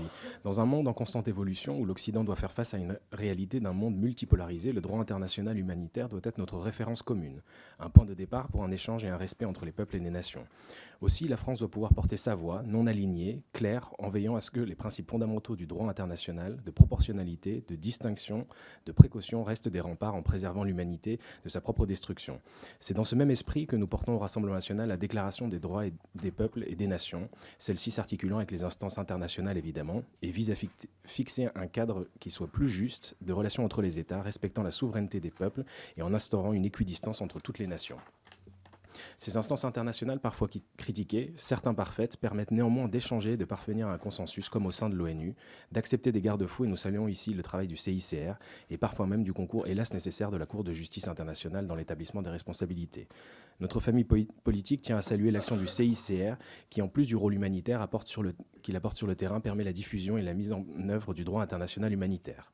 Les drames qui aujourd'hui nous frappent particulièrement, comme ceux en Ukraine et au Proche-Orient, ne doivent pas nous faire oublier ce qui se déroule dans d'autres pays, notamment au Nigeria, au Congo, en Éthiopie, et je souhaite aujourd'hui m'arrêter sur la situation en Arménie. Le blocus du Haut-Karabakh, organisé par l'Azerbaïdjan, qui entrave tout acheminement d'aide humanitaire aux populations vulnérables, a conduit finalement à l'annexion définitive de ce territoire par l'Azerbaïdjan. Or, le droit international en la matière est très clair. Les parties doivent permettre de faciliter le passage rapide et sans entrave de l'aide humanitaire pour tous les civils qui en ont besoin. Comme notre commission devrait très prochainement travailler à une résolution concernant l'Arménie, pourriez-vous me donner votre analyse sur les événements au Haut-Karabakh et peut-être nous informer de la situation aujourd'hui? Et mon général, pourriez-vous nous indiquer si vos services sont impliqués sur place? Je vous remercie. Merci, chers collègues. Général, je vous laisse répondre. Et effectivement, à 12h30, nous accueillerons la présidente du groupe d'amitié Arménie pour désigner un rapporteur responsable sur la PPRE. Alors, sur la description de ce qui se passe dans le Haut-Karabakh, je pense que Mme Doucet sera la plus à même de vous répondre. Et pour ce qui concerne l'Office, je vais lui laisser beaucoup de temps, puisque la réponse est claire et simple, c'est non. Pas de dossier ouvert à l'Office. Je vais être très, très brève également parce que le CICR, que vous connaissez bien, obéit à un certain nombre de principes d'action qui lui permettent d'intervenir justement sur le terrain et d'être le plus efficace possible pour protéger les victimes. Et donc, je ne peux pas donner d'informations précises sur les constats que le CICR fait dans un certain nombre de pays, dans celui que vous citez ou dans d'autres. Mais ce que je peux dire, c'est que néanmoins, c'est que vous avez raison sur les principes, j'allais dire. L'acheminement de l'aide humanitaire doit bien sûr se faire. Et je peux vous dire aussi que pratiquement toujours le CICR, alors dans cette région comme dans bien d'autres conflits, souvent effectivement le CICR est le seul organisme humanitaire à rester présent, et s'il est le seul organisme humanitaire à être présent, c'est précisément parce qu'il obéit à un certain nombre de principes d'action et surtout à un mode opératoire qui est celui de la confidentialité. Confidentialité ne voulant pas dire silence, neutralité ne voulant pas dire silence non plus. C'est-à-dire que lorsque l'on constate des violations, comme celle que vous avez citée et bien d'autres encore, dans ce conflit comme dans d'autres, au Moyen-Orient et ailleurs, nous nous entretenons directement avec les responsables jusqu'au plus haut niveau de l'État ou jusqu'au plus haut niveau du groupe armé non étatique lorsqu'il s'agit de conflits armés non internationaux. Et c'est seulement en bilatéral que nous faisons part de nos constats, de nos réactions, de nos recommandations, et nous revenons à la charge aussi longtemps, aussi souvent que possible, pour amener un meilleur respect. Merci beaucoup, Madame Doucet. Ensuite, groupe suivant, pour la France Insoumise NUPES, je passe la parole à Nathalie Oziol pour 2 minutes 30. Merci, Madame la Présidente. Le 26 janvier dernier, soit il y a 5 jours, la Cour internationale de justice, organisation directement liée à l'Organisation des Nations Unies, rendait sa décision après avoir été saisie par l'Afrique du Sud à propos de la guerre menée par l'État d'Israël à Gaza. La démarche visait à évaluer quelles mesures prendre lorsqu'il existe un risque perçu de génocide sans attendre un jugement définitif. Je vais commencer par prendre quelques précautions de définition et de périmètre. La notion de génocide est complexe, lourde de sens. On comprend qu'il faut peser de quoi on parle. Et d'ailleurs, on n'a pas le même angle de considération selon qu'on parle d'un point de vue juridique ou politique. Et donc la Cour internationale de justice ne prend pas de décision politique, mais la boussole du politique doit être le droit international et le respect des termes et des décisions prises par l'ONU et ses instances. Donc la Cour internationale de justice juge en droit sur ce que les parties prenantes d'une convention, portant ici sur le génocide, peuvent faire pour prévenir et condamner les éventuels génocides ou situations génocidaires. Pour ce faire, elle respecte une convention universelle, et lorsqu'il y a risque de génocide, nous pouvons prendre des mesures conservatoires. Nous parlons de notre côté, à la France Insoumise, de risques génocidaires ou de pentes génocidaires prises par le gouvernement de Netanyahou en Israël. Et d'ailleurs, 4 des 5 critères qui définissent un génocide ont été vérifiés par la Cour internationale de justice. La situation à Gaza suscite notre émotion et notre indignation sans aucun doute. On parle de quasiment 30 000 morts, on est dans une situation de massacre de masse que l'attaque du groupe armé du Hamas, je reprends les termes de la Cour internationale de justice, ne peuvent nullement justifier. Et donc tenir ferme sur les principes de droit international, c'est refuser par exemple l'affrontement des religions. Et nous devons prendre en considération la décision de la Cour internationale de justice qui vise à enrayer la spirale infernale et interminable de la violence. Des obligations incombent à la France suite à cette décision et du fait de notre adhésion à la Convention, puisque la France est signataire. Chaque État membre a le devoir de prendre des mesures dans la prévention et la condamnation de situations génocidaires. Donc ce n'est pas une affaire juste entre l'Afrique du Sud et Israël. Donc comment la France peut-elle participer à la désescalade, à l'exigence de cessez-le-feu à Gaza, au respect du droit international? Par exemple, l'Union européenne a l'habitude, dans ces cas-là, d'accentuer l'aide humanitaire, de prendre des sanctions économiques, de rompre des relations diplomatiques, d'arrêter la livraison d'armes. Et je termine d'un mot. Dans le passé, l'Office central de lutte contre les crimes contre l'humanité et les crimes de haine et le pôle crimes contre l'humanité du tribunal judiciaire de Paris se sont chargés de mener des enquêtes. Est-ce que des procédures similaires sont envisagées dans la situation de guerre à Gaza? Est-ce que des investigations sont en cours sur les crimes de guerre commis par le Hamas contre des ressortissants français et contre des ressortissants français faisant partie de l'armée? Pardon, mais... Voilà. La faute est à la présidente qui a voulu laisser terminer une phrase, mais qui était avec beaucoup de circonvolution. C'est noté. Alors, merci pour votre question. Nous entrons dans le dur, dans un sujet qui est chargé d'émotions, mais nous allons l'aborder en droit, sous l'angle froid et dépassionné du droit. Peut-être Madame De Vos, pour 2 minutes 30. Je vais tâcher d'être extrêmement respectueuse du temps. Merci, je vous remercie. Alors, simplement quand même pour préciser, la Cour internationale de justice, ce n'est pas une juridiction pénale. Donc ça, je pense que c'est important de le dire. La Cour internationale de justice, elle se penche sur la question de savoir s'il y a ou pas une violation par l'État des obligations qui sont mues par la Convention génocide pour la prévention et la répression du génocide de 1948. C'est important de le dire, le génocide n'est jamais commis par un État. Le génocide, c'est commis par des individus. Donc il y a là une nuance qu'il faut quand même avoir à l'esprit. La Cour internationale de justice ne pourra pas dire, ne peut pas dire, ne dit pas et ne pourra pas dire il y a un génocide ou il peut y avoir un génocide. C'est pas son rôle. C'est vraiment un rôle par rapport à la Convention. Je crois que ça, c'est important quand même de le dire.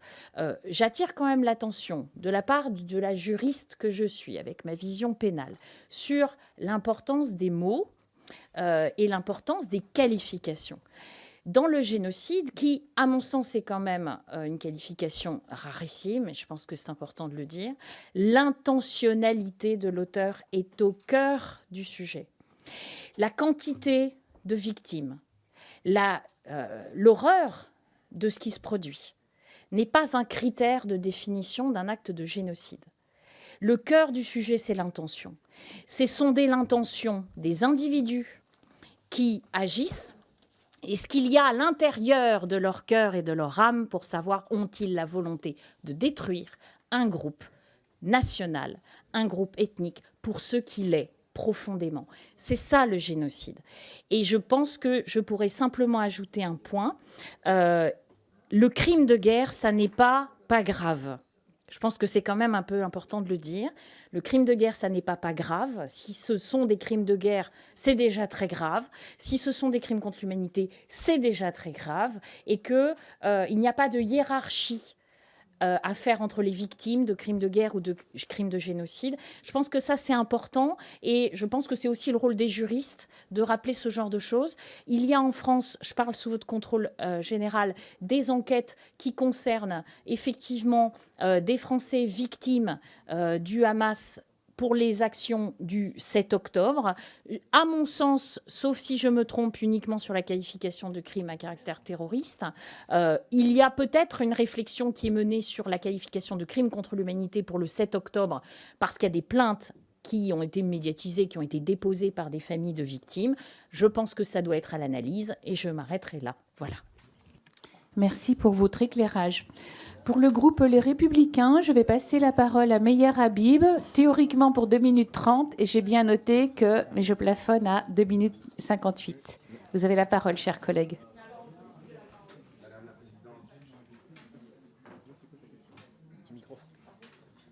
Un micro est allumé. C'est monsieur.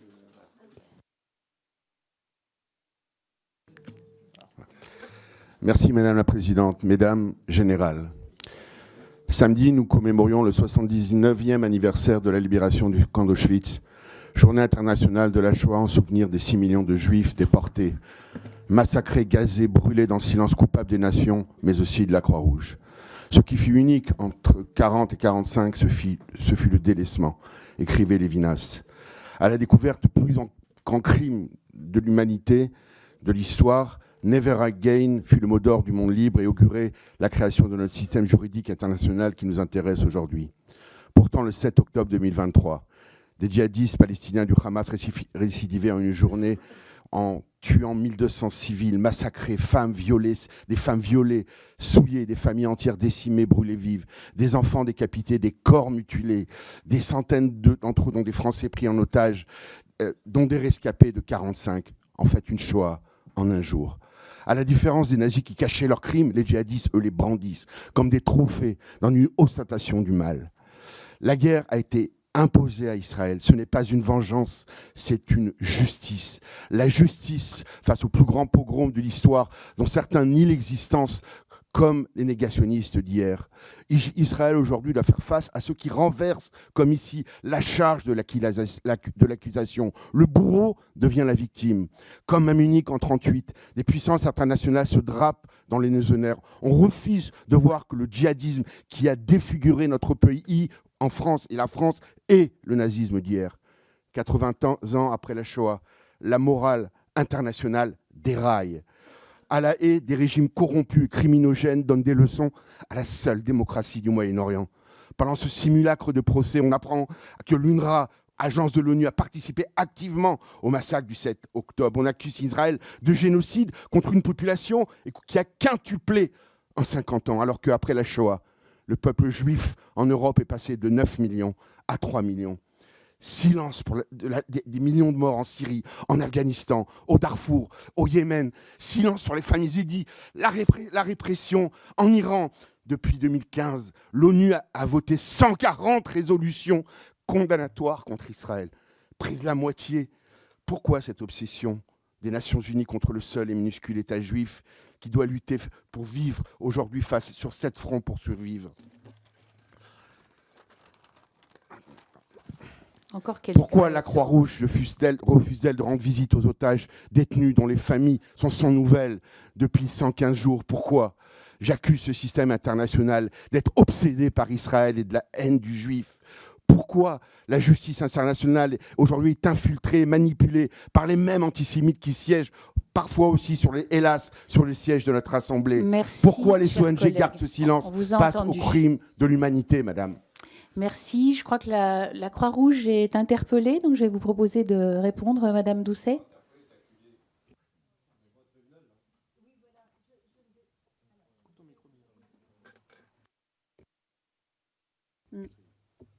Non, je ne vais pas répondre. Ce que je voudrais dire, c'est que le CICR, justement parce qu'il est neutre, indépendant et impartial, c'est en cela qu'il est le mandataire, j'allais dire,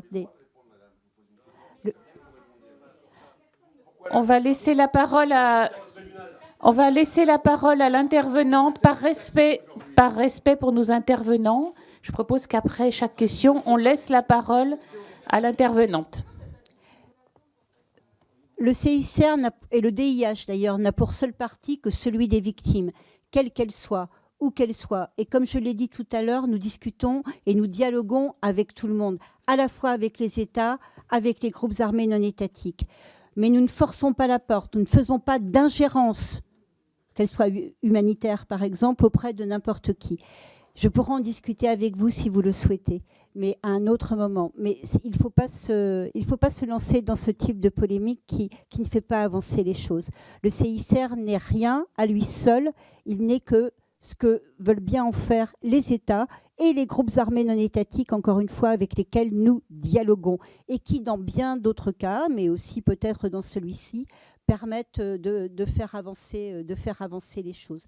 Il y a eu récemment d'ailleurs un accord pour nous permettre de fournir des médicaments aux otages qui sont détenus par le Hamas. Ce n'est qu'un exemple, mais je ne veux pas aller plus loin dans cette démonstration. Je ne crois pas que je fasse bien, mais je pense que c'est préférable pour tous. Juste, Madame Doucet, pour que je comprenne bien, et sans vouloir relancer, le CICR n'a pas accès aux otages israéliens et d'autres nationalités détenus par le Hamas, c'est ça?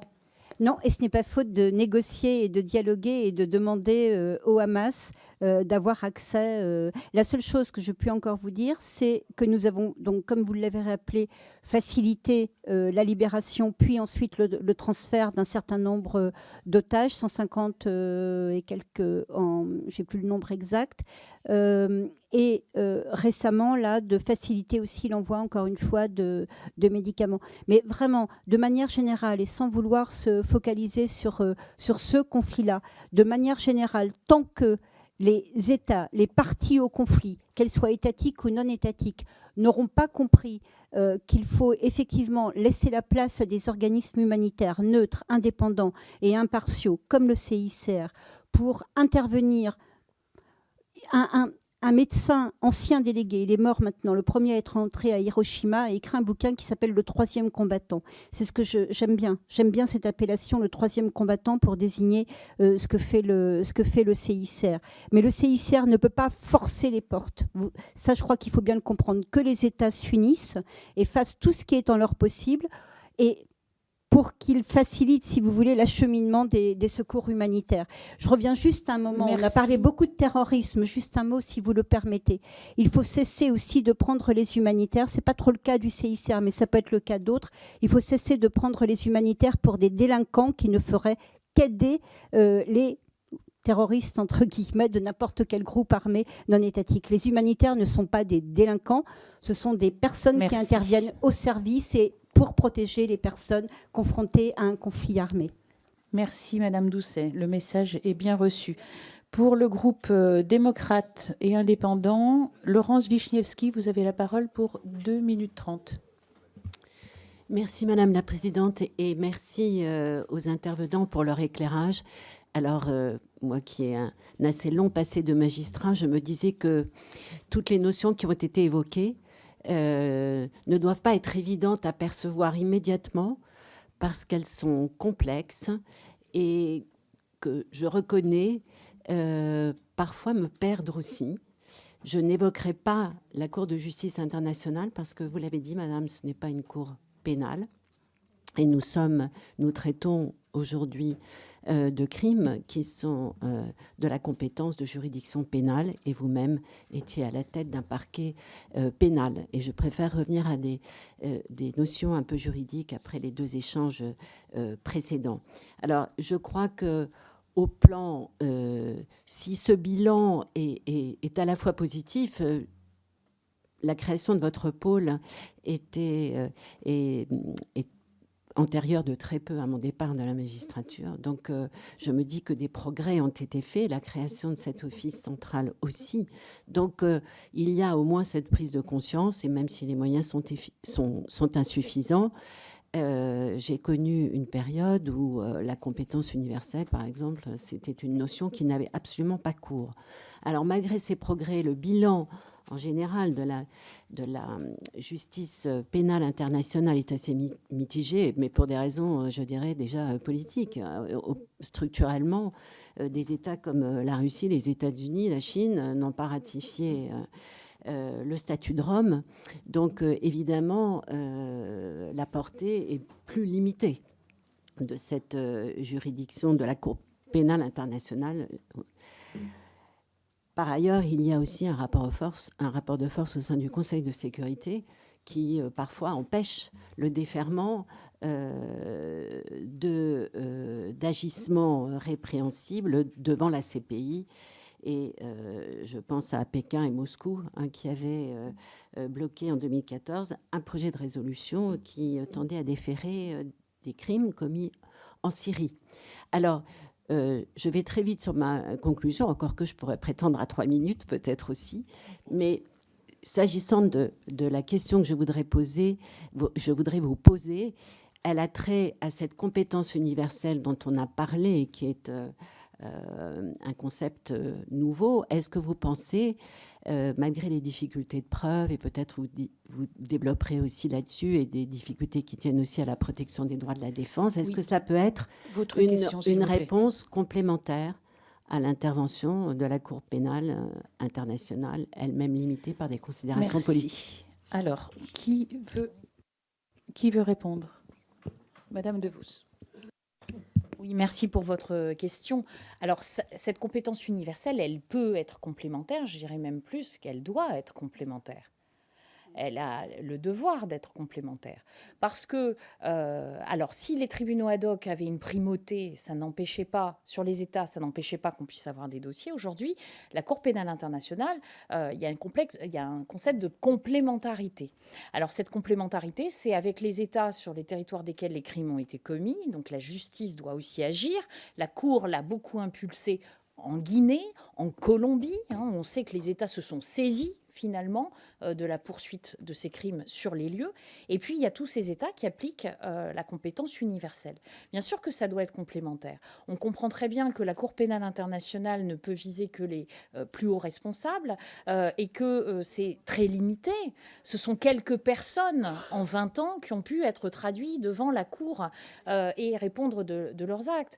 Face à l'ampleur des crimes, à l'ampleur du nombre des exécutants et des décideurs de ces crimes, on comprend comprend très bien que la justice internationale ne peut pas être simplement portée par les juridictions internationales.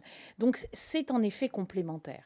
Et ça l'est parce que nous sommes tous concernés par une sorte de mondialisation des trajets, des échanges, des mouvements, et que quand des événements comme en Syrie se produisent, nous avons sur notre territoire, dans les années qui suivent, de nombreuses victimes qui ont fui, de nombreux témoins d'exactions et de nombreux auteurs de crimes qui, au gré des mouvements entre 2012 et 2022-2023, ont pensé qu'à certains moments, ils allaient être en disgrâce et à un moment donné quittent le territoire et viennent se réfugier en France, en Suède, en Allemagne, en Belgique, aux États-Unis. Et bien évidemment, il n'est pas possible ni tolérable, quand il n'y a pas de possibilité d'extradition vers un autre pays ou vers la juridiction internationale, de remise, qu'on puisse être un refuge pour ça. C'est ça le sens de la compétence universelle. En fait, c'est un filet à poisson qui doit être avec des mailles les plus serrées possibles pour qu'on ne puisse pas être totalement dans l'impunité, où que ce soit. C'est ça le sens de la compétence universelle. C'est pas le sens d'aller se mêler des affaires des autres, ni de poser des problèmes diplomatiques. C'est pas ça qui est recherché. Merci de cette précision, effectivement, qui montre notre responsabilité. Pour les socialistes et apparentés, je passe la parole à Alain David. Merci Madame la Présidente, Mesdames, Général, chers collègues. Merci de vos exposés liminaires qui sont édifiants et qui alimenteront les travaux de notre commission pour de nombreux mois au vu de la terrible actualité internationale, que ce soit en Ukraine, Proche-Orient, au Congo, entre autres. Cela a été souligné à plusieurs reprises, les crimes de guerre, les génocides, les crimes contre l'humanité sont souvent caractérisés par leur éloignement géographique ou dans le temps. J'ajouterai ainsi 2 exemples aux nombreux qui ont été cités, celui des Ouïghours en Chine et celui de la junte birmane contre ses propres populations en Birmanie. Notre Assemblée avait, en janvier 2022, adopté à la quasi-unanimité une résolution condamnant le caractère génocidaire des violences politiques systématiques ainsi que des crimes contre l'humanité perpétrés par la Chine à l'égard des Ouïghours. Notre action de législateur faisait ainsi modestement écho aux travaux des ONG, des enquêteurs ou de la justice. Dans le cas de la Birmanie, la junte multiplie les exactions depuis le coup d'État du 1er février 2021. De nombreuses ONG documentent ces crimes, mais ils se produisent trop souvent loin de l'attention médiatique. De fait, il est toujours délicat de sensibiliser l'opinion publique sur ceci. Ma question sera donc simple, sans nous dévoiler d'éventuelles informations sensibles. Est-il envisageable que les crimes contre les Ouïghours ou contre les populations birmanes puissent un jour faire l'objet de procédures plus concrètes que les condamnations symboliques dont elles font aujourd'hui l'objet. J'ai cru déceler, Madame la procureure, une certaine solitude des magistrats affectés à ce poste. En est-il ainsi dans les autres pays? Existe-t-il, par contre, des pays plus enthousiastes, dirons-nous, pour travailler le sujet, et en particulier au niveau des moyens? Merci. Merci, chers collègues, et merci de rappeler à notre mémoire, effectivement, les événements affectant les Ouïghours et les Birmans. Je vais passer la parole au général pour essayer d'équilibrer les temps de parole. Merci. Je vais essayer d'être relativement clair sur le sujet. Les critères de compétence des juridictions françaises ont été rappelés par Mme Devos dans son propos préliminaire et ils sont au nombre de 3. Si on parle de la compétence universelle, à ma connaissance, il n'y a pas de franco-chinois concernés par des actes que vous dénoncez en Chine, victimes des agissements. Donc pas de compétences possibles de ce point de vue-là. De la même chose, en termes de compétences personnelles actives, pas d'auteurs présumés franco-chinois ou français présents sur le territoire chinois à qui on pourrait reprocher ces faits. Donc pas de compétences possibles dans ce domaine-là. Reste donc la possibilité d'être saisi au titre de la compétence quasi universelle, mais là, on reste dans les critères fixés par la loi de la présence, la résidence habituelle en France d'un auteur présumé, Et se pose donc cette barrière, cette limite. Alors, des organisations non gouvernementales plaignantes ont cherché, en France, mais aussi dans d'autres pays européens, à faire ouvrir des enquêtes judiciaires, et c'est ce qu'on évoquait précédemment, au titre de la complicité, notamment des entreprises textiles qui auraient eu à industrialiser leurs produits à partir de coton chinois produit dans cette région par des populations ouïghours qui seraient placées, qui seraient esclavagisées. Bon. Ces procédures n'ont pas perduré, n'ont pas pu avoir de suite judiciaire. Merci. Je crois que Madame De Vos, vous voulez ajouter un mot? Oui, Bref. simplement vous remercier de ce mot sur la solitude, parce que, en effet, vous avez bien perçu les procureurs et enquêteurs et magistrats qui s'occupent de ces sujets sont effectivement relativement seuls. Ils l'étaient un petit peu plus il y a 15 ans dans une institution judiciaire qui n'était pas du tout mobilisée par le sujet. Ils le sont un petit peu moins, mais ça demeure.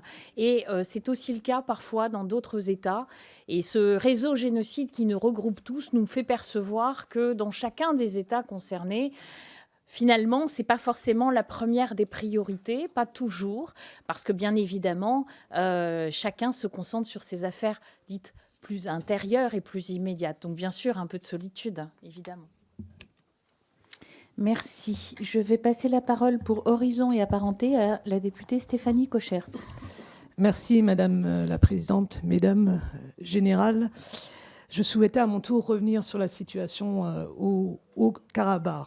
On voit dans ce conflit et par le nettoyage ethnique de l'Azerbaïdjan que subissent les populations arméniennes qu'il est malheureusement plus simple de constater des crimes que de les punir.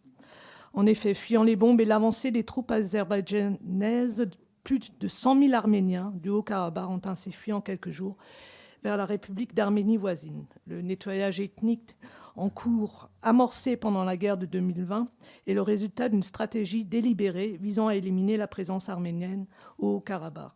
Situation dénoncée par une proposition de résolution européenne, dont parlait Madame la Présidente, que notre commission examinera en février. Cette stratégie se manifeste non seulement par le déplacement forcé des populations, mais également par la détérioration et la destruction du patrimoine culturel et religieux arménien dans les régions désormais sous le contrôle de l'Azerbaïdjan. L'Union européenne a déployé une mission pour contribuer à la stabilité de la frontière avec l'Arménie et la Cour internationale de justice a ordonné à l'Azerbaïdjan de permettre un retour sûr des habitants du Haut-Karabakh. À ce stade, et selon vos expertises, quelles autres mesures peuvent mettre en œuvre les nations, l'Union européenne et les organisations internationales pour obliger l'Azerbaïdjan à respecter le droit international? Merci. Qui veut répondre à cette question épineuse? Madame De Vos. Alors, je me lance pour répondre à cette question épineuse. Alors, ce que je dois dire d'abord, c'est qu'il y a deux temps dans la réaction, à mon avis, à avoir. C'est le temps de l'urgence, c'est le recueil des informations, des preuves, donc des informations qui peuvent devenir des preuves, donc les témoignages, les constatations, tout ce qui peut préserver ce qui va nourrir effectivement l'information sur l'intention des auteurs, pour quelles raisons, les buts, les objectifs, des documentations, des propos publics éventuellement, donc des actions. Donc tout ce qui peut être préservé et qui potentiellement dans le temps peut disparaître. Parce que c'est bien ça la difficulté, c'est-à-dire que le général en parlait tout à l'heure, le temps fait disparaître les preuves, en fait parfois apparaître d'autres, permet du recul, mais nous fait perdre un certain nombre d'éléments. Et donc la première des choses, c'est que tout ce qui peut être mis en place pour ce recueil, ce collecte de preuves et leur extraction, comme ça a pu être fait pour l'Ukraine au sein d'Eurojust, par exemple, leur extraction dans des lieux sécurisés, c'est une bonne chose et c'est la première chose à laquelle il faut penser. Vient ensuite le temps de l'analyse et de la qualification juridique éventuellement de ce qui est en train de se produire. Et ça prend évidemment un peu plus de temps.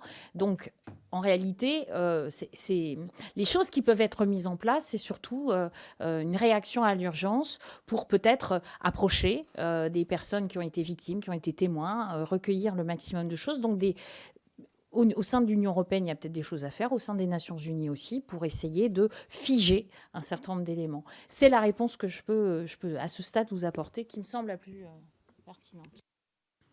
Merci. Nous reparlerons sans doute après cette séance, quand nous accueillerons Anne-Laurence Pétel et que nous procéderons à la désignation du responsable de texte sur la résolution européenne. Nous reviendrons et j'aurai d'autres éléments à vous donner sur la situation au Karabakh.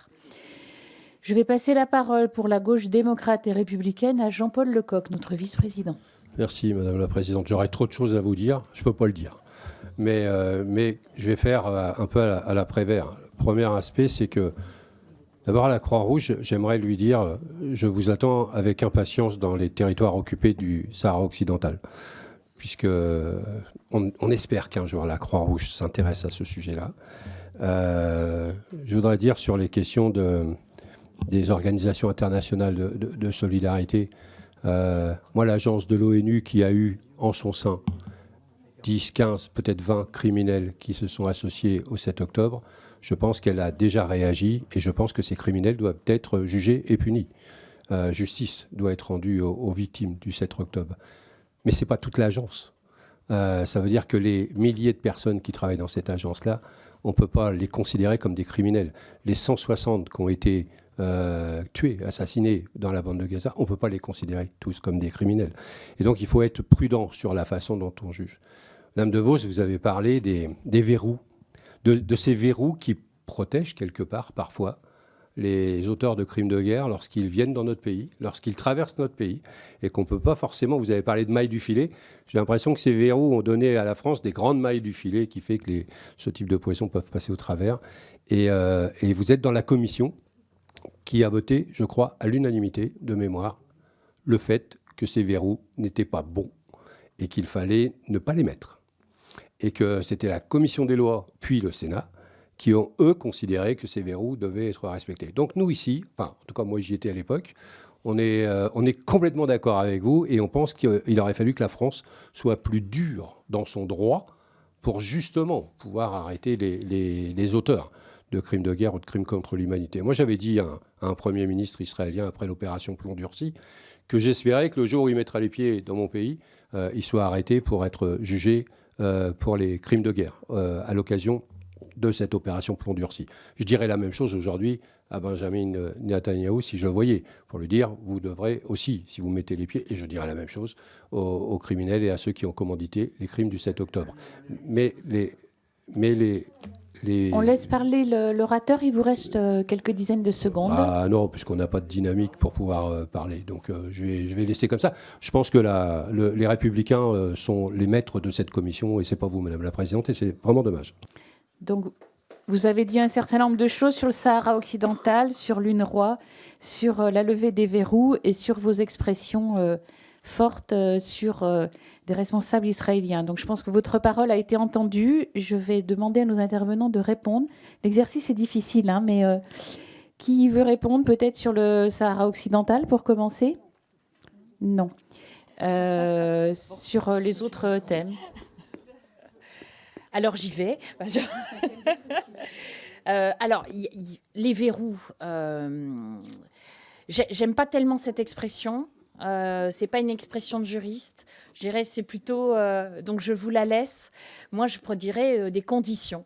Hein, bon, c'est peut-être moins polémique. Alors les conditions, effectivement, hein, sur les crimes contre l'humanité, crimes de guerre, quand on a adapté le statut de Rome, monopole des poursuites par le parquet, la résidence habituelle, et puis cette double incrimination dont on a déjà parlé. Alors, sur le monopole des poursuites par le parquet, je sais que, effectivement, ça peut être discuté. Moi, je suis magistrat, j'applique ce que dit aussi le législateur. Vous voyez, ça ne m'empêche pas d'avoir une opinion. De l'expérience qui est la mienne, je dis aussi attention à une possible instrumentalisation dans ces domaines-là, avec des plaintes à tout va qui sont déposées justement parce qu'on met les pieds sur le territoire français. On a dû se garder dans certaines circonstances de ce genre d'attitude. C'est vrai aussi, il faut aussi le dire. Ce ne sont pas des conditions qui simplement vont venir empêcher de poursuivre un certain nombre de personnes. Parfois, c'est aussi faire le tri dans un certain nombre de situations. Au-delà de ça, ça ne veut pas dire que les victimes ou les ONG ne peuvent pas saisir la justice. Parce que déposer des plaintes auprès d'un procureur de la République, c'est quand même pas rien. Il faut qu'on justifie quand on classe ou quand on fait rien. On peut contester ces classements devant le procureur général.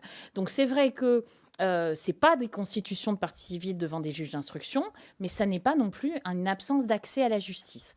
Alors après...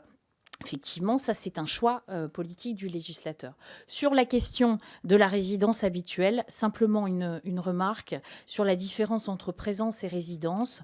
Effectivement, première remarque, c'est que sur le plan opérationnel, c'est extrêmement compliqué pour les magistrats et les enquêteurs d'avoir deux régimes différents. Ça veut dire qu'il faut savoir immédiatement s'il s'agit de torture au sens de la Convention de 84 ou de torture qui serait constitutive de crimes contre l'humanité. Et là, on n'a pas le même régime, on n'a pas les mêmes conditions. Or, au début d'une enquête, on comprend très bien quand même qu'on a du mal à savoir parfois comment qualifier les choses. Donc là, complexification du travail des enquêteurs et des magistrats.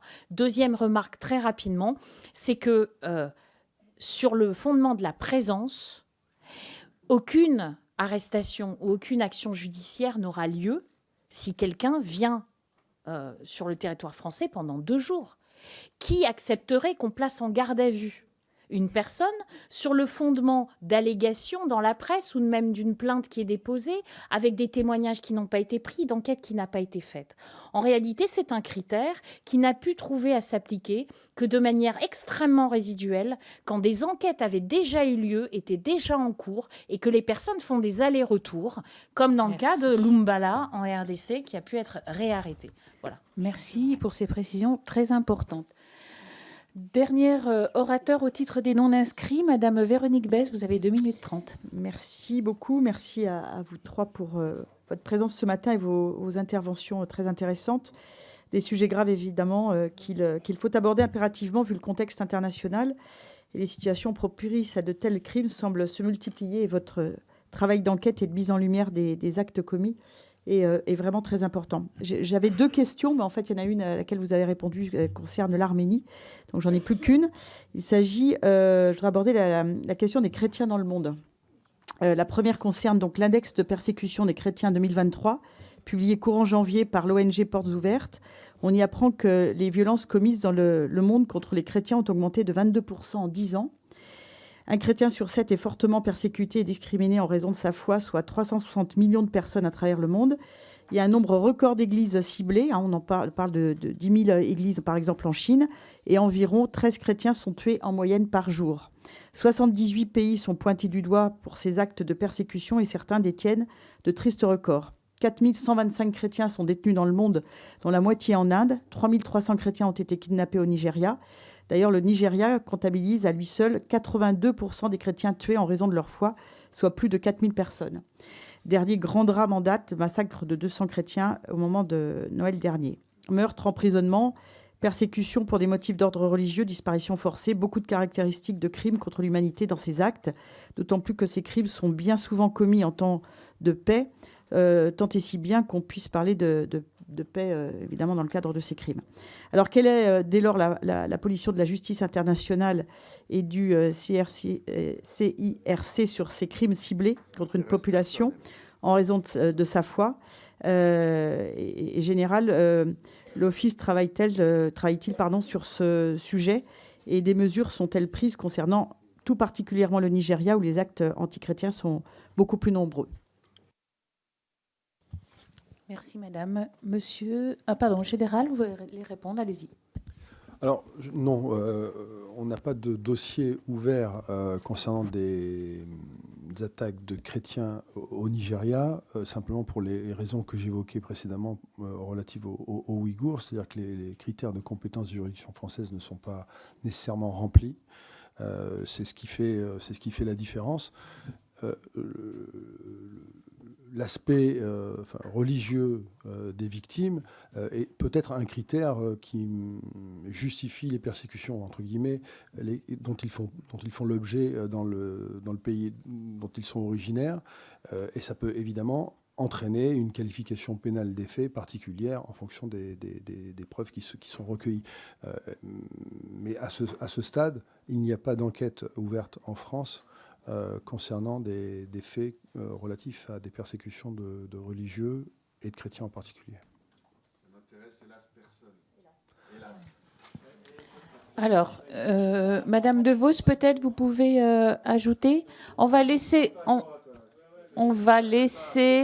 les personnes à qui je donne le micro s'exprimer. Je vous demande le respect des orateurs. Madame De Vos. Simplement, pour vous indiquer qu'on a eu l'occasion, malheureusement, de travailler sur les chrétiens d'Orient, notamment les crimes commis en Irak par le groupe à caractère terroriste Daesh, par l'État islamique, notamment sur le terrain du crime contre l'humanité. Preuve plus difficilement accessible d'ailleurs que s'agissant des yézidis, où on a pu, avec un travail extrêmement approfondi, avec l'OCRVP, avec l'ASDAT, avec la DGSI, donc des services qui liaient à la fois l'antiterrorisme et je dirais le droit commun, pouvoir travailler sur des crimes commis à l'encontre des yézidis qu'on a qualifiés de génocide et pouvoir viser des ressortissants français qui ont rejoint les troupes de Daesh pour ces faits en question. Sur les chrétiens d'Orient, ça a été plus compliqué parce que effectivement, la remontée de la preuve a été moins évidente, moins facile à localiser, car plus diffuse, et donc la manière de relier ces faits à des ressortissants français qui donc pourraient entraîner notre compétence a été, et sur le plan de l'enquête, encore plus compliqué. Donc là, on se heurte effectivement à un critère de compétence, mais c'est pas quelque chose qui a été en dehors des radars, du pôle crime contre l'humanité. Merci. Alors, il est 12h13, nous avons encore un peu plus d'un quart d'heure et j'ai 7 orateurs inscrits à titre individuel cette fois-ci. Chacun pose une question brève en 1 minute et nos intervenants répondent en 1 minute. Le premier orateur individuel sera donc Didier Parakian. Oui, merci Madame la Présidente, Mesdames, Messieurs les experts. Pardonnez-moi parce que le sujet que je vais aborder a déjà été abordé. Ça va être un peu redondant. Pardonnez mes chers collègues, parce que ce sujet me tient vraiment à cœur. Aujourd'hui, le Haut-Karabakh est vidé de ses 120 000 âmes depuis l'attaque ignoble de cette région historiquement arménienne par l'Azerbaïdjan en septembre dernier. On assiste sous nos yeux et impuissants à une véritable épuration ethnique. Ce n'est pas moi qui le dis, c'est Asmik Tolmadjian, qui est l'ambassadrice d'Arménie en France. L'épuration ethnique, c'est le fait d'effacer la présence des Arméniens dans ce territoire. Et c'est ce qui se passe aujourd'hui. Plus un Arménien ne vit dans le Haut-Karabakh. Cependant, en droit international, le terme de nettoyage ethnique n'est pas reconnu comme un crime et n'est pas de définition précise selon l'ONU. Pour ma part, et comme le dit Luis Moreno Ocampo, ancien procureur de la Cour pénale internationale, je pense qu'on assiste à un génocide, puisque nous observons des actes avérés avec l'intention de détruire un groupe national, ethnique, racial ou religieux. Parmi ces actes figurent le blocus, la famine, l'exode. On peut le voir, il y a un réel flou sur la qualification juridique. Vous qui êtes des experts du droit international, quel est votre positionnement sur la qualification juridique de ce qui se passe à Artsakh ? Merci. Merci. Alors, qui veut répondre ? Nettoyage ethnique, ça n'est pas une qualification juridique. Que retenir ? Moi, je vais juste répéter ce que j'ai dit tout à l'heure. Effectivement, moi, de mon positionnement en tant que magistrat, je ne vais pas me positionner sur une qualification juridique sans avoir vu un dossier, des éléments, etc. Donc, évidemment, je pense que ce n'est pas incongru de penser à ces qualifications, et en tout cas, il faut y réfléchir. Ce n'est pas quelque chose de fantaisiste, ce que vous dites, clairement. Mais par contre, effectivement, je ne vais pas me positionner. C'est peut-être pas satisfaisant, mais en tout cas, le magistrat ne peut pas se positionner comme ça. Et je pense que c'est même démocratique que ça soit le cas. Merci. Deuxième orateur individuel, Carlos Martens Bilongo. Je remercie l'ensemble des experts ici présents pour leur précision. Je vais avoir une question concernant l'Office central de lutte contre les crimes contre l'humanité et les crimes de la haine. Par le passé, il y a eu des procédures qui ont été ouvertes par le tribunal de Paris concernant les crimes de guerre, concernant la guerre en Ukraine. J'aimerais savoir est-ce que des procédures du même type sont également menées concernant la situation en Israël et en Palestine. Et est-ce qu'il y a des investigations qui sont en cours contre des ressortissants français franco-israéliens qui sont engagés dans l'armée Tsahal et qui ont commis des crimes de guerre après la décision de la CIJ. Je pense qu'il y a des précisions à mener et des investigations aussi à avoir concernant des ressortissants français qui seront de retour sur notre territoire après toutes ces situations sur les populations de Gaza qui ont subi des exactions, excusez-moi, depuis de nombreux mois. Merci. Alors, qui peut répondre là-dessus, Général? Oui, je peux répondre. Oui, des dossiers ont été ouverts pour des victimes françaises en Ukraine à la suite de la décision du parquet national antiterroriste et du pôle crime contre l'humanité d'ouvrir ces enquêtes. Ce n'est pas le cas, et je crois que Mme De Vos l'a évoqué, aujourd'hui s'agissant du conflit Hamas-Israël.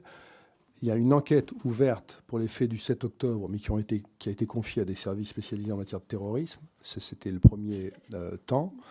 Et je pense que des plaintes sont en cours d'analyse au parquet,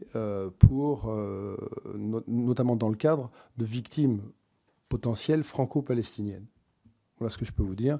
En tout cas, nous ne traitons pas de dossier encore ouvert. Aucun dossier n'est parvenu à l'Office central dans ce cadre-là. Merci. La parole est à Éléonore Carrois, vice-présidente. Merci. Bon, je vous remercie moi aussi d'avoir été présent pour échanger avec notre commission aujourd'hui sur ce sujet si important qu'est la lutte contre l'impunité dans les conflits modernes.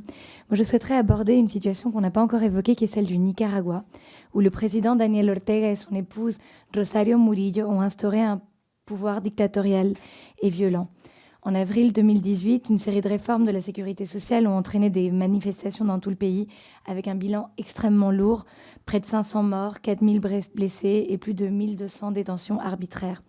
La crise s'est accrue en 2021 dans le contexte des dernières élections présidentielles auxquelles le président Ortega a été réélu pour son 4e mandat consécutif, avec la suppression de toute concurrence électorale, harcèlement, intimidation des candidats et des opposants. Le groupe d'experts des droits de l'homme des Nations Unies sur le Nicaragua a conclu que de graves violations et abus des droits de l'homme ont été commis et continuent de l'être, en soulignant les violations et les abus perpétrés de manière généralisée.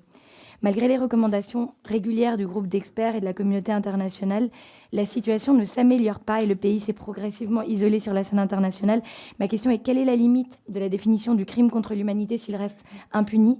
Quels sont les autres leviers pour lutter contre l'impunité de ce type de crime? Merci. Merci. 1 minute 15 pour l'Amérique latine dont on parle assez peu. Merci Éléonore.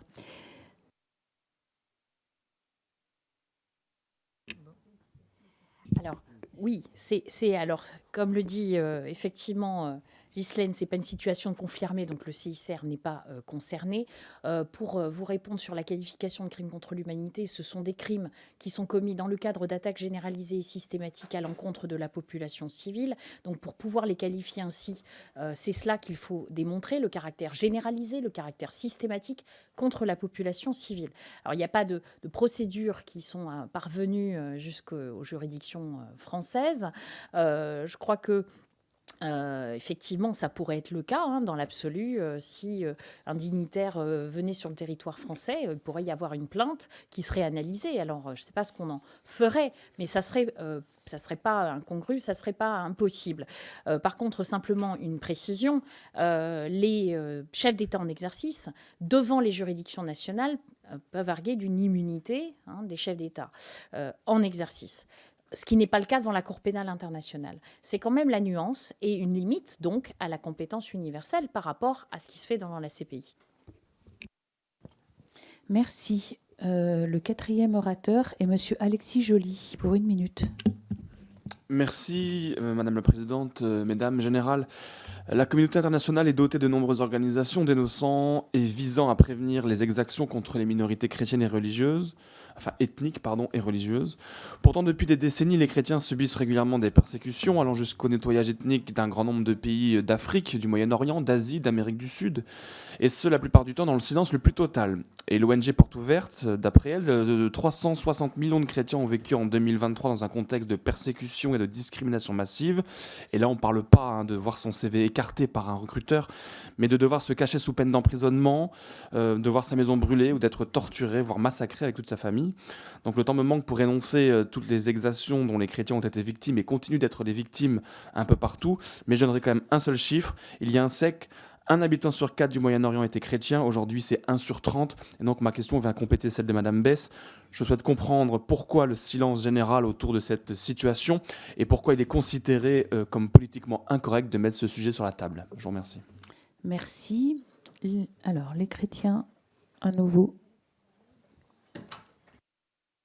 Je peux malheureusement vous faire que la même réponse que celle que j'ai faite à Madame Besse il y a quelques minutes. Nous ne faisons que du droit et que des enquêtes dont nous sommes saisis. Et nous ferons au mieux de nos capacités dans tous les dossiers qui nous seront confiés, quelle que soit l'origine des victimes.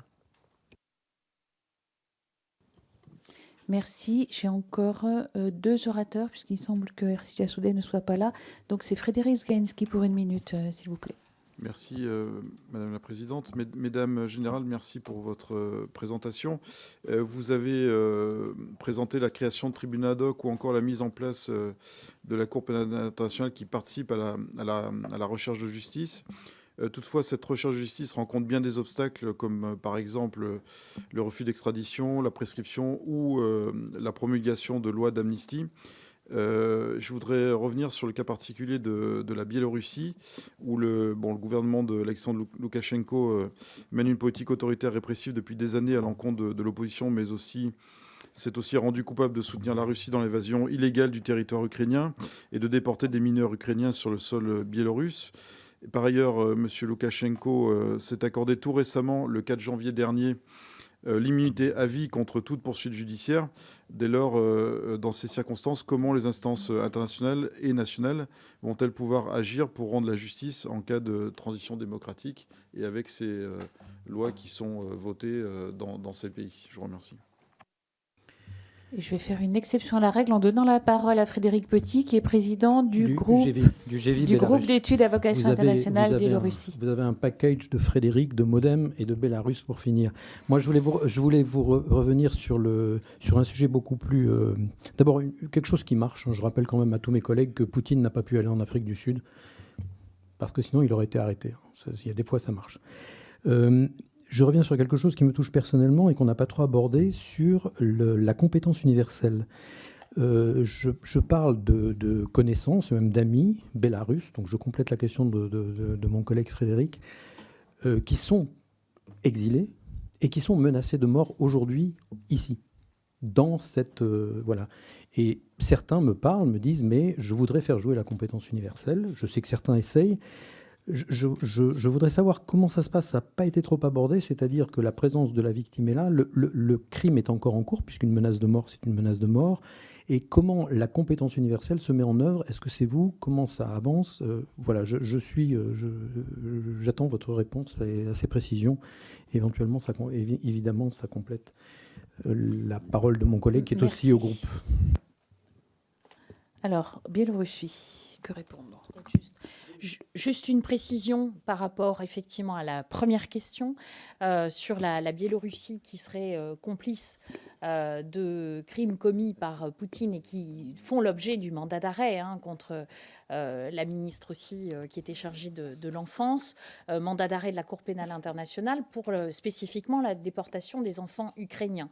La Cour pénale internationale va être compétente et c'est étonnant parce que Poutine est quand même le chef d'État d'un pays qui n'est pas parti au statut de Rome. Et pourquoi? Parce que les faits sont commis sur le territoire ukrainien, sur des victimes ukrainiennes, Ukraine qui a reconnu la compétence de la Cour pénale internationale, et ça ne date pas d'aujourd'hui, puisque ça datait d'avant le conflit actuel. Et donc, par définition, c'est un critère qui va permettre aussi, si d'autres ressortissants, notamment biélorusses, sont impliqués, de pouvoir aussi les inclure dans l'enquête de la Cour pénale internationale. Donc il y a une ouverture là-dedans si la Cour détermine qu'il y a des responsabilités autres. S'agissant de la question que vous posez par rapport à la compétence universelle, là, forcément, je suis interpellée par la qualification des faits, de menaces de mort, qui ne rentrent pas dans les qualifications de crimes internationaux, et que justement la présence des victimes sur le territoire français ne va pas suffire à entraîner la compétence des juridictions françaises. Donc je pense que là, l'obstacle serait là. Je termine en disant que c'est parfois le cas dans le cadre de répression de la population, après les violences électorales, par exemple, qui n'atteignent pas un degré, alors qui sont très graves, mais pas un degré d'intensité suffisant pour être qualifié de crime contre l'humanité, par exemple. Et donc, ça a été le cas dans un certain nombre de pays, au Gabon, etc. On a eu des analyses et on a conclu que c'était des crimes, mais des crimes de droit commun, et qui, du coup, n'entraînaient pas la compétence universelle des juridictions françaises. Merci beaucoup. Alors, comme plus aucun orateur n'est inscrit, il me revient de dire quelques mots de conclusion et je demande aux collègues de rester parce que, comme je l'ai dit, à 12h30, nous avons encore une dernière formalité à faire. Donc, d'abord, je voulais vous remercier, mesdames générales, et puis rendre hommage à votre action et à travers vous aux femmes et aux hommes qui travaillent tant dans la justice, en tant que magistrat, juge, etc., à l'office, qui est plus discret, mais dont on mesure le rôle important qu'il a, et puis aussi à la Croix-Rouge, au CICR, madame. Et puis je pense qu'on peut rendre hommage à tous ceux qui, dans l'ombre, loin de la lumière, travaillent et d'une certaine façon apportent la voix de la France, la voix singulière de la France, pour lutter contre l'impunité. Deuxième point, c'est que je voudrais dire à tous les collègues et à ceux qui nous écoutent, c'est que notre parole compte, notre parole à nous parlementaires. Alors bien sûr, suivant les sensibilités, notre intérêt peut être plus ou moins fort pour tel ou tel type de victime, telle ou telle religion, tel ou tel groupe ethnique, telle ou telle nationalité. Mais si on a autant parlé de droit, c'est que le droit est un outil pour mettre à distance, pour s'efforcer d'être précis dans la référence au droit international, pour être sérieux et fiable dans la collecte des preuves, et puis, en finale, permettre une sanction juste. Et donc, je voudrais vraiment redire que ce type de table ronde est important et que nous avons aussi le devoir, après, au-delà, d'aller plus loin. Je note aussi la référence qui a été faite plusieurs fois au devoir de vigilance. C'est un sujet sur lequel j'ai travaillé plusieurs fois. Et la mise en place des nouveaux textes européens sur le devoir de vigilance va nous amener à avoir d'autres biais aussi via les entreprises, les sous-traitants des entreprises et les sous-traitants des sous-traitants qui, dans la chaîne de valeur, peuvent commettre des violations. Vous l'avez dit.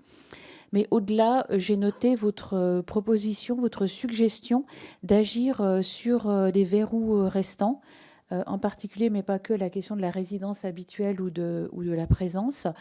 Ce que je vous propose, pour ne pas outrepasser mes prérogatives, c'est que nous en parlions au sein du bureau et pourquoi pas en commission, parce que je pense que cela pourrait faire l'objet d'un travail plus approfondi, maintenant que nous sommes éclairés par cette table ronde. Donc je voudrais à nouveau remercier la qualité et la bonne tenue globale, ce qui n'est pas gagné parce qu'on sait les sensibilités comme je l'ai rappelé.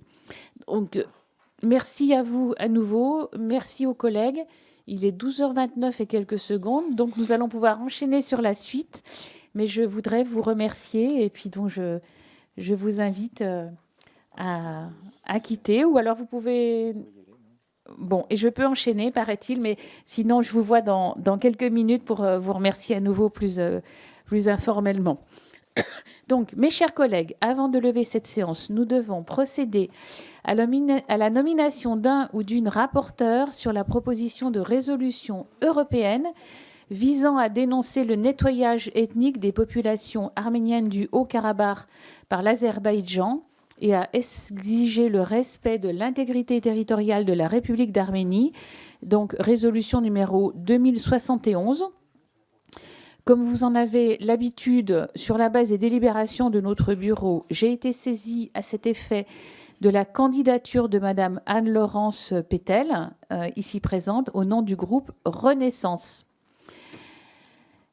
Y a-t-il des objections ? Je ne vois pas d'objection. Il en est donc ainsi décidé. Je félicite notre rapporteur qui devra nous présenter ses conclusions le mercredi 14 février prochain matin. Et je voulais ajouter, parce que j'étais la semaine passée au Conseil de l'Europe, que l'Assemblée parlementaire du Conseil de l'Europe a refusé de ratifier les pouvoirs de la délégation d'Azerbaïdjan sur la base de non-conformité à la fois intérieure et puis par rapport à son refus de se conformer à des résolutions concernant le Haut-Karabakh. C'était une parenthèse, nous aurons l'occasion d'en reparler, je pense. Je vous remercie tous. La séance est levée.